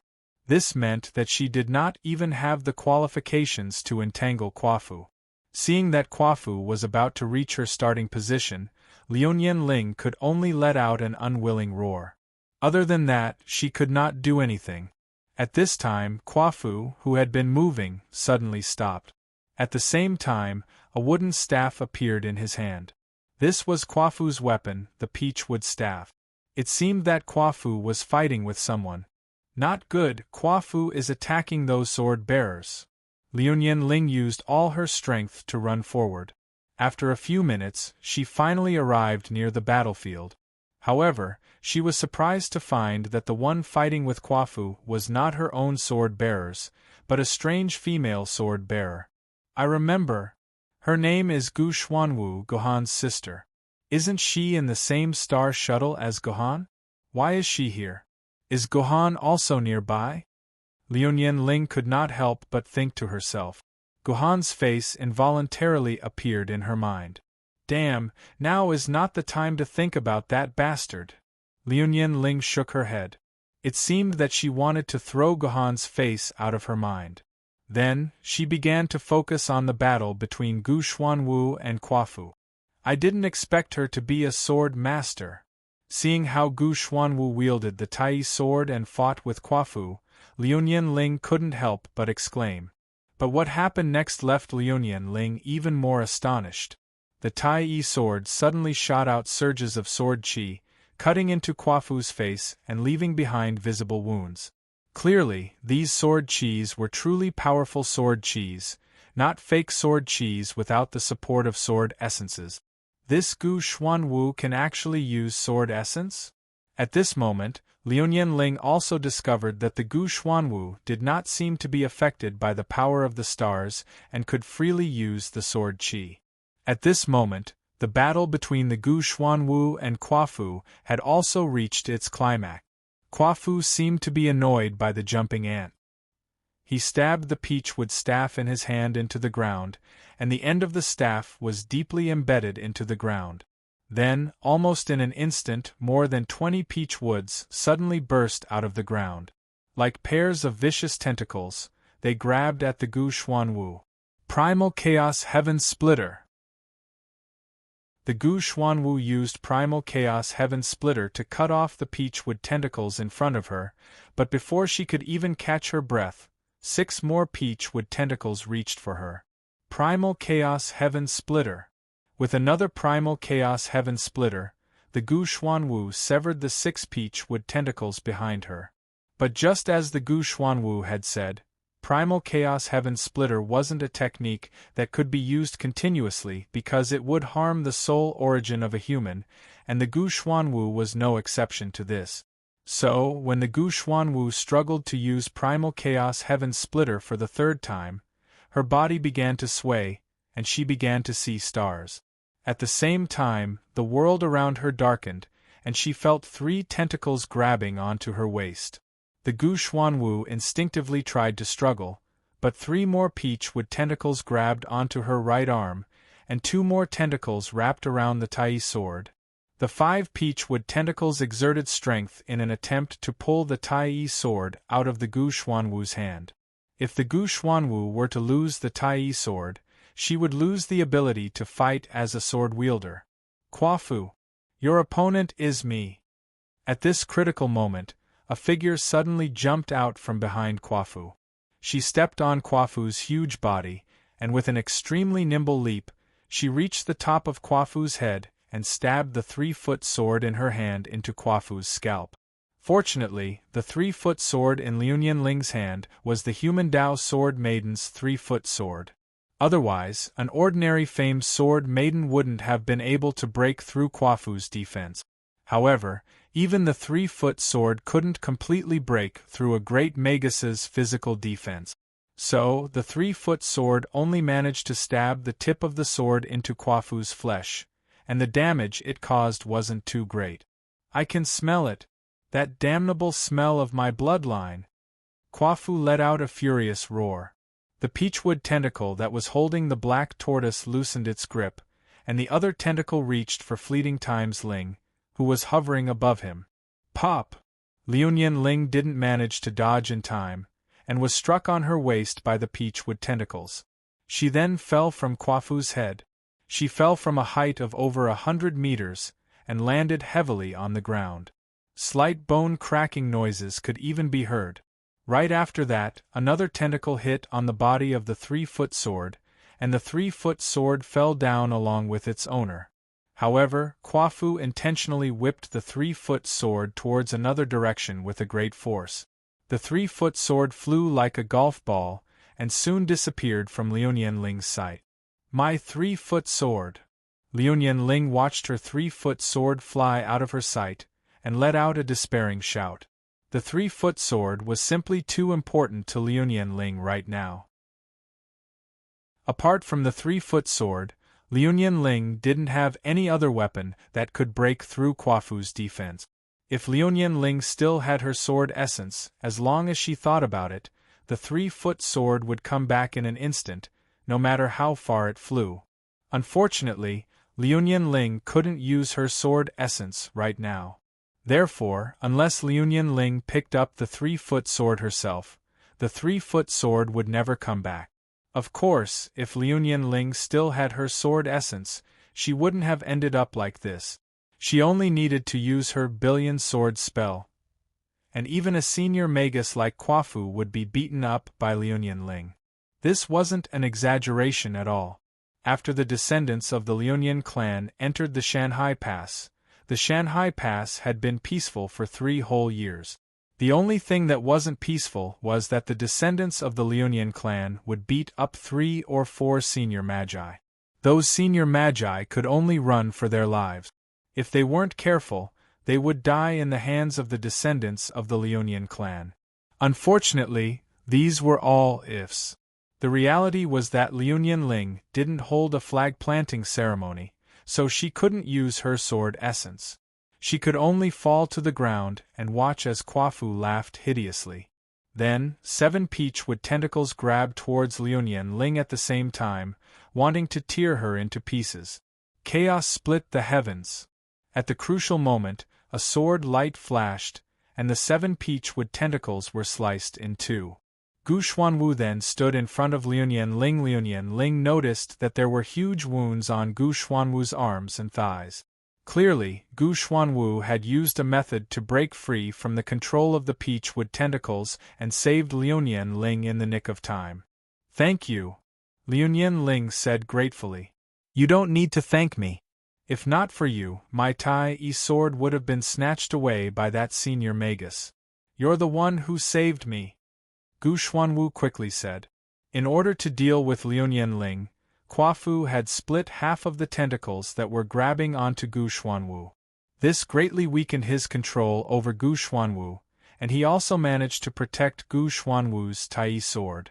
That was why she was able to break free from Kwafu's tentacles. "Humans, do you think that you can escape from me, Kwafu?" Kwafu's breath landed on Liu Nianling, and it almost blew Liu Nianling away. "Let's leave this place first." Gu Xuanwu grabbed Liu Nianling and tried to take her away. "You want to leave? Have you asked for my permission, Kwafu?" Kwafu questioned. Then, another 50 peachwood tentacles flew out from the ground. Not only were there more than before, but the tentacles were also twice as thick. Clearly, Kwafu had used his true strength. "Not good. Hurry up and leave, I'll hold them off here." Fleeting Time Lin immediately pushed Gu Xuanwu away when he saw this scene and urged him to leave. "Are you crazy? Do you still think that you're the young miss of the Liunian clan? You don't even have your sword essence anymore. What right do you have to stand in front of me?" Gu Xuanwu blocked Liu Nianling behind him instead. "Kwafu, don't think that you've already won. Take my chaotic windstorm." The Tai sword in Gu Xuanwu's hand swept out a massive amount of sword qi. The sword qi gathered into a huge windstorm, and with Gu Xuanwu as the center, it wreaked havoc in the surroundings. Wherever the windstorm swept, all the peachwood tentacles were instantly smashed into pieces, turning into a pile of wood powder that was mixed in the windstorm. What kind of ghastly sword qi is this? Seeing that his peachwood tentacles were completely destroyed, Kwafu felt even more confused and furious. He stretched out his hand, wanting to tear the windstorm apart. But the moment the back of his hand came into contact with the windstorm, Kwafu's skin was torn apart, revealing the flesh underneath. The power of the windstorm was so great that it seemed to have broken through the defense of Kwafu's skin. Unfortunately, it only broke through Kwafu's skin. Although his skin was torn apart, Kwafu's hand did not retreat at all. Instead, he took a step forward and grabbed the center of the windstorm as if he was grabbing a scallop. Then, he exerted force with both hands at the same time, forcibly tearing the entire windstorm apart. F***ck. Seeing his primal chaos storm being forcefully torn apart by Kwafu, Gu Xuanwu was speechless other than F***ck. Because this move not only consumed a large amount of the solid black tortoise's sword essence, but it also consumed the solid black tortoise's soul source. Now, the solid black tortoise was as weak as a starving ghost that hadn't eaten for several weeks. All of you, go to hell. Kwafu's hand was still bleeding, but he didn't care about it anymore. Right now, he was eager to kill these two humans, especially the woman with the bloodline. As long as he could kill the descendant of the bloodline, even if the Zhou Tian star battle formation wasn't broken in the end, everything would be worth it. Chapter 859. The situation seemed to have reached a desperate point. The Gu Black Tortoise, the only one who could fight, had lost its ability to fight after using its ultimate move.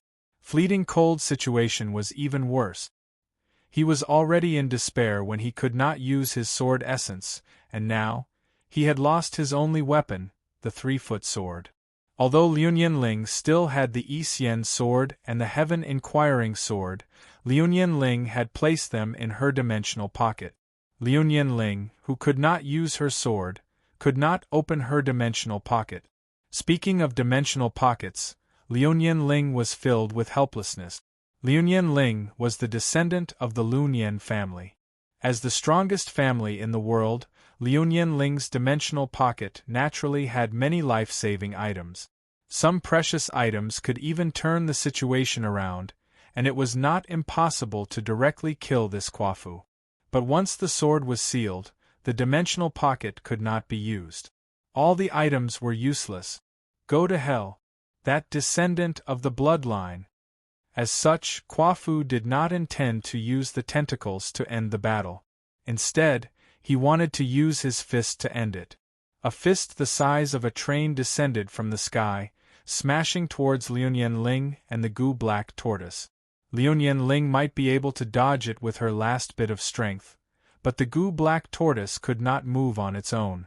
If Liu Ling wanted to escape, she could only leave the Gu Black Tortoise here. I'm sorry, grandfather. Ling can't be someone who runs away. I can't lose the dignity of the Lunyan family.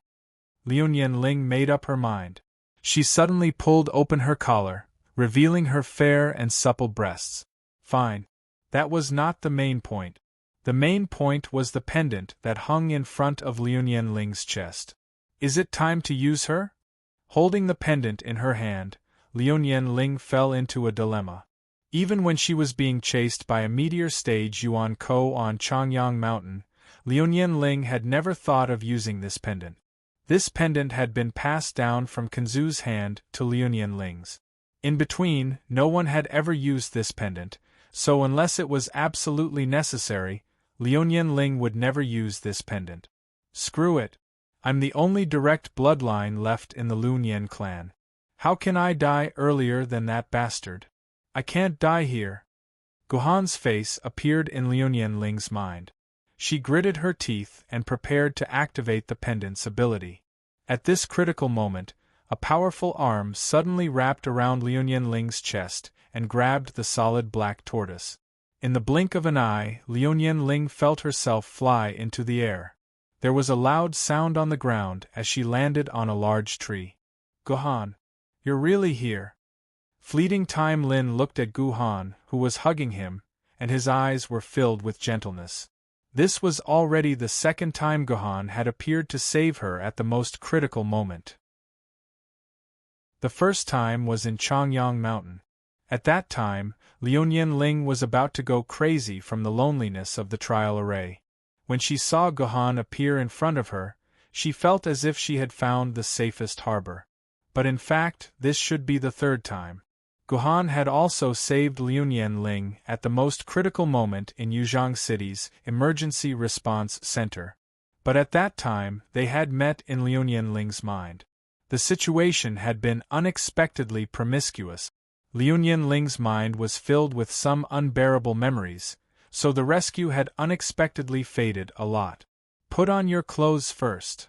Guhan glanced down and said calmly. Ah! Liu Ling let out a scream. Only then did she realize that her situation was very bad. Because she had to pull her pendant just now, her collar had been pulled to her chest. What was more annoying was that at this time, Guhan's hand was holding the position below her chest. At the same time, because of the effect of gravity, the bottom of her pair of opi was just resting on Guhan's arm. In this way, the opi was equivalent to being pushed upward. The two little rabbits couldn't wait to jump out from the open collar. At the same time, because of Liu Ling's bad habit of not wearing a bra, more than half of the little rabbits had already run out. The two big red eyes were also looming under the clothes. She believed that with Guhan's perspective, he could definitely see it clearly. Liu Ling immediately prepared to fasten the buttons on her collar again. But before she could move, her pair of little rabbits suddenly felt Guhan's arm holding her tightly again. Then, she flew up again and landed on another tree after a somersault. At this time, Liu Ling saw that the tree she had just been perched on had been uprooted by Quafu and then inserted into the ground upside down. The whole tree had turned into a pile of debris. That was close. Liu Ling exclaimed. If it weren't for Guhan's timely reaction just now, she would have been crushed together with the big tree. Just as this small rejoicing thought fell, Liu Ling suddenly felt a chill coming from her opi. Looking down, Liu Ling's face instantly turned red like a monkey's butt. As a result, after this violent toss, Liu Ling's clothes began to be torn open from the collar position. The two little rabbits directly escaped from Liu Ling's collar and trembled as they admired the outside world. Forget it. You can watch if you like. Anyway, it's not like you haven't seen it before. Liu Ling could be considered to have smashed the jar. When she was in her own sea of knowledge, which part of Liu Ling's body hadn't Guhan seen? A pair of little rabbits benefited him. At most, he could just treat it as a replay. Put it on. In a few tenths of a second, Guhan took off his casual clothes and directly put it on Liu Ling's body, putting the pair of cute little rabbits back in. Because Guhan was only wearing casual clothes, relatively, Guhan's little rabbits were blatantly exposed. Alright. Using the word little rabbit to describe a man would always feel a little creepy. Seeing Guhan's somewhat familiar yet somewhat strange strong body, Liu Ling's heart throbbed like a young girl. Liu Ling hurriedly suppressed this throbbing in her heart. Now was not the time to think about these things. Hold this well. Don't lose it again. Guhan stuffed a hard thing into Liu Ling's hand. Don't misunderstand, this hard thing was not the hard thing that you imagined, but a sword hilt. Liu Ling looked down. What Guhan handed to her was the 3-foot sword's hilt. Why is my sword in your hand? Liu Ling asked in disbelief. When I rushed over, this sword just happened to hit my head. Guhan touched Liu Ling's small hand. I'll settle this account with you after I deal with Quafu. Protect my sister. Don't let any harm come to her. Guhan handed the solid black tortoise to Liu Ling on the other side. Then, Guhan's feet stepped on the tree trunk, and his whole body directly pounced towards Quafu, who was looking for Liu Ling's hiding place. Quafu boy, your opponent is me. Guhan shouted, and successfully attracted Quafu's attention. Why is there another damned human? Quafu let out an angry roar. This was already the third human who had the ability to fight. Could it be that the suppression of the power of the stars no longer worked? Quafu's two fists punched towards Guhan, who was jumping in the air. Moreover, Quafu's speed was not slow. The instant he punched, he could even tear a vacuum for a short period of time. The explosive sound produced could directly shatter a human's brain at a close distance. Logically speaking, in the face of Kwafu's fists, Gohan should choose to dodge. However, Gohan did the opposite. When he saw Kwafu's fists, he did not dodge. Instead, he directly collided with the opponent's fist. "I hit him." Kwafu was surprised to feel that his fists seemed to have hit something, but in the next second, he regretted it. This human was not injured by his fist. Instead, he jumped up along Kwafu's fingers and directly jumped on the back of Kwafu's hand. As mentioned before, because Kwafu forcibly tore the chaotic windstorm of the solid black tortoise, the skin and flesh on the back of his hand were torn by the chaotic windstorm, revealing the blue flesh inside. Gohan stood on the back of Kwafu's hand, which was equivalent to standing directly on Kwafu's defenseless flesh. Chaotic Sky Splitter. Gohan held Chinpin in his hand and used Chaotic Sky Splitter on the defenseless flesh and blood. Even though the opponent was a great Magus equivalent to the Meteor Stage Yuan Ko, in a situation where he had lost the defense of his flesh and blood, facing the sword of Chinpin, which was extremely effective against the Wu people, there was no need to say more about the outcome. In fact, the effect of this sword was better than Gohan had imagined.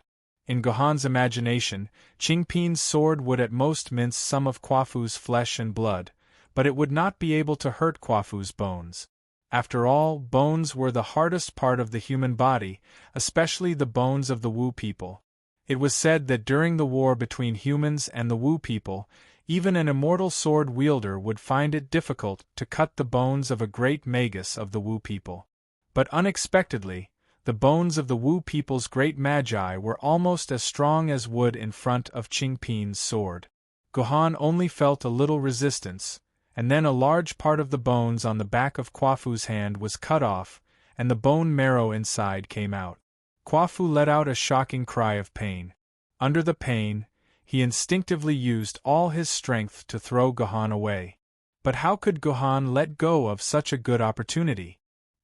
He firmly nailed Chinpin's sword into Kwafu's bones, forcing it to stay in Kwafu's hand. Chapter 860. At this time, Kwafu was like a patient with Parkinson's disease. He kept waving his arms, trying to get rid of Gohan. But Gohan was firmly nailed to the back of Kwafu's hand, and he couldn't get rid of it. Suddenly, Kwafu pulled out his left hand and hit the back of his right hand hard. He wanted to kill Gohan on the back of his hand like a fly. Unfortunately, things were far from that simple. Seeing the whistling left hand coming at him, Gohan was already prepared. He used the Chinpin sword to tear a big hole on the back of Kwafu's hand. Then he frowned and got into the hole. His whole body was buried in Kwafu's palm.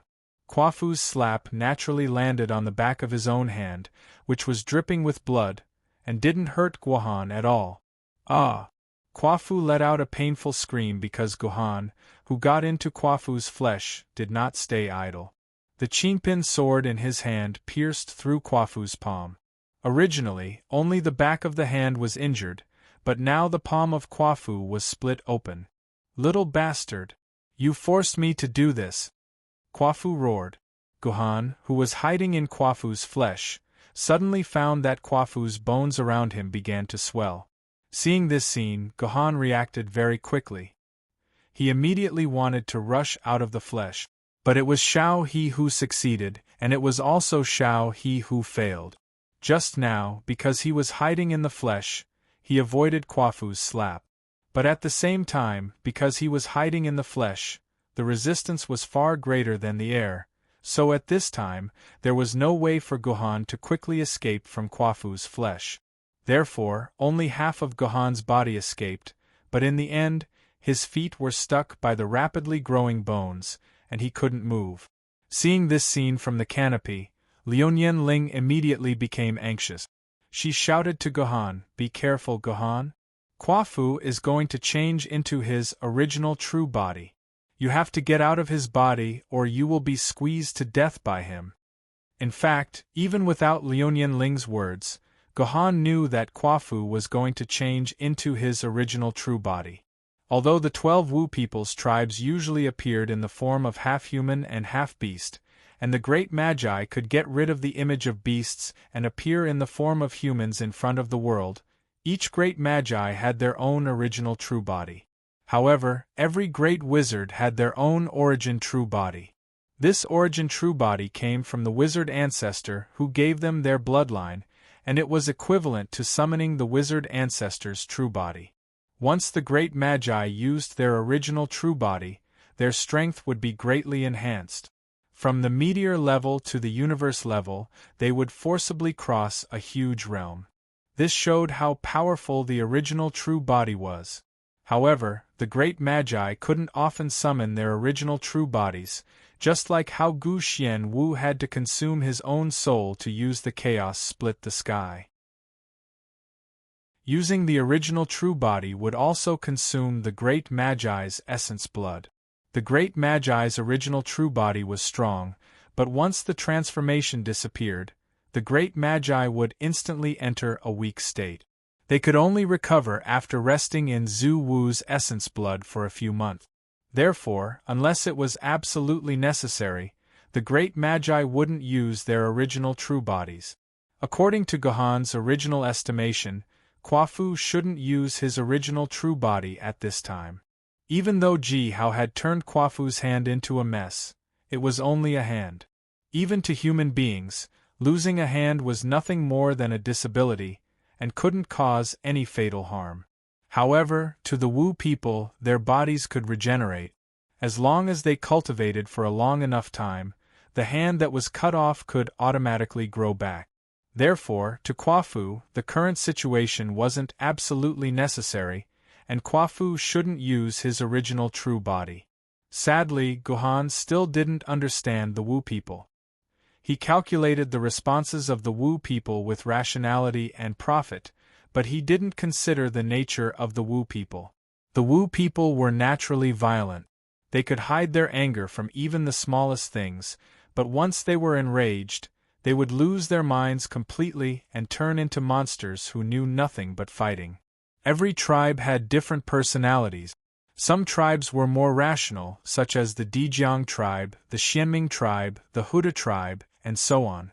Some tribes were more violent, such as the Zhurong tribe, the Gonggong tribe, and this Qiangliang tribe.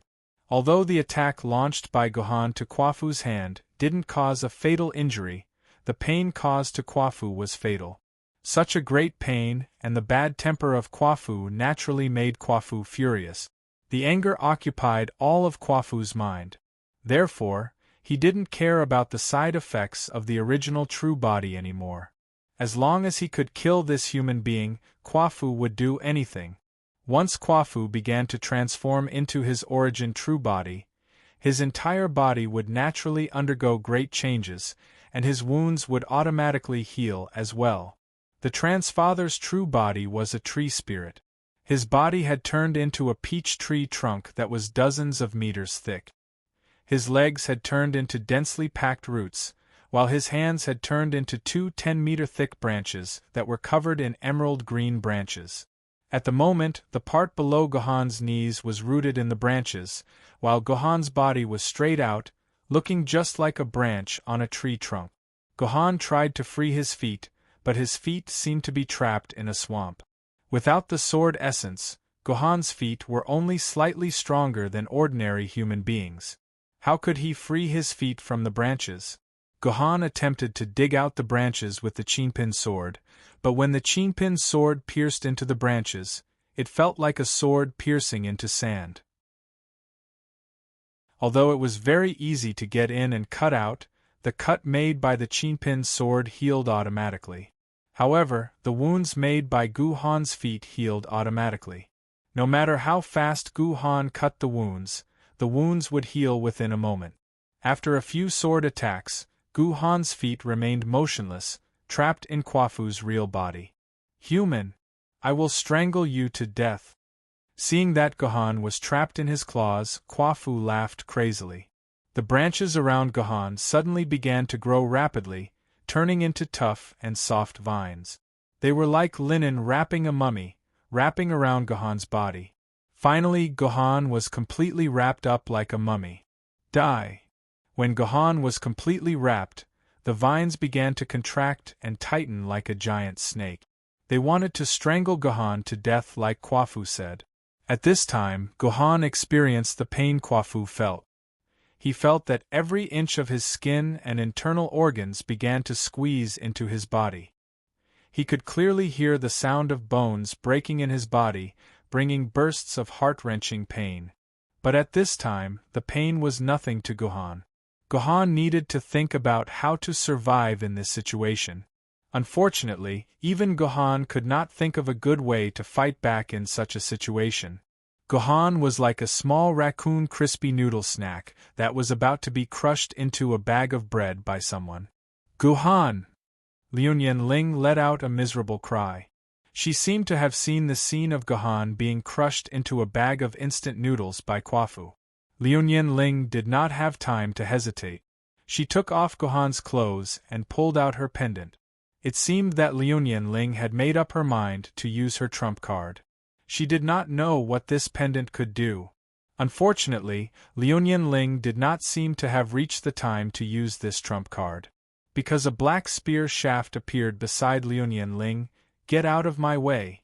Liu Ling heard the Goo Black Tortoise's voice.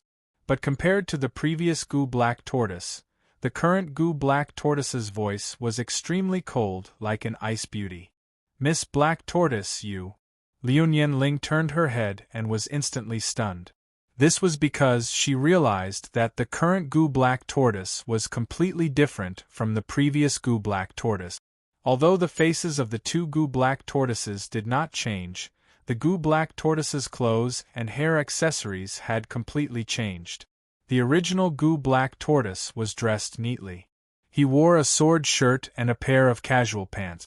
At a glance, one could tell that he was dressed neatly for a sword wielder. But now, the Goo Black Tortoise was dressed neatly. He wore a dark red military uniform and a black lace miniskirt with white edges. His pair of slender and perfect legs were covered with a pair of snow-white stockings. He was holding a double-barreled breech-loading gun in his hand. Yes, that's right. The Goo Black Tortoise had changed into the clothes he wore when he was being chased by the angels outside the city. "You're not human!" At a glance, Liu Ling saw a circle of dimensional energy surrounding the Goo Black Tortoise's body. This was a characteristic that only Yuan Ko had. Could it be that the Goo Black Tortoise was Yuan Ko? But what about the Goo Black Tortoise's sword lady? Liu Ling felt that her brain was about to explode. "We'll talk about this later. Get out of my way now. Don't get in the way of me saving my father." The Goo Black Tortoise roared at Liu Ling.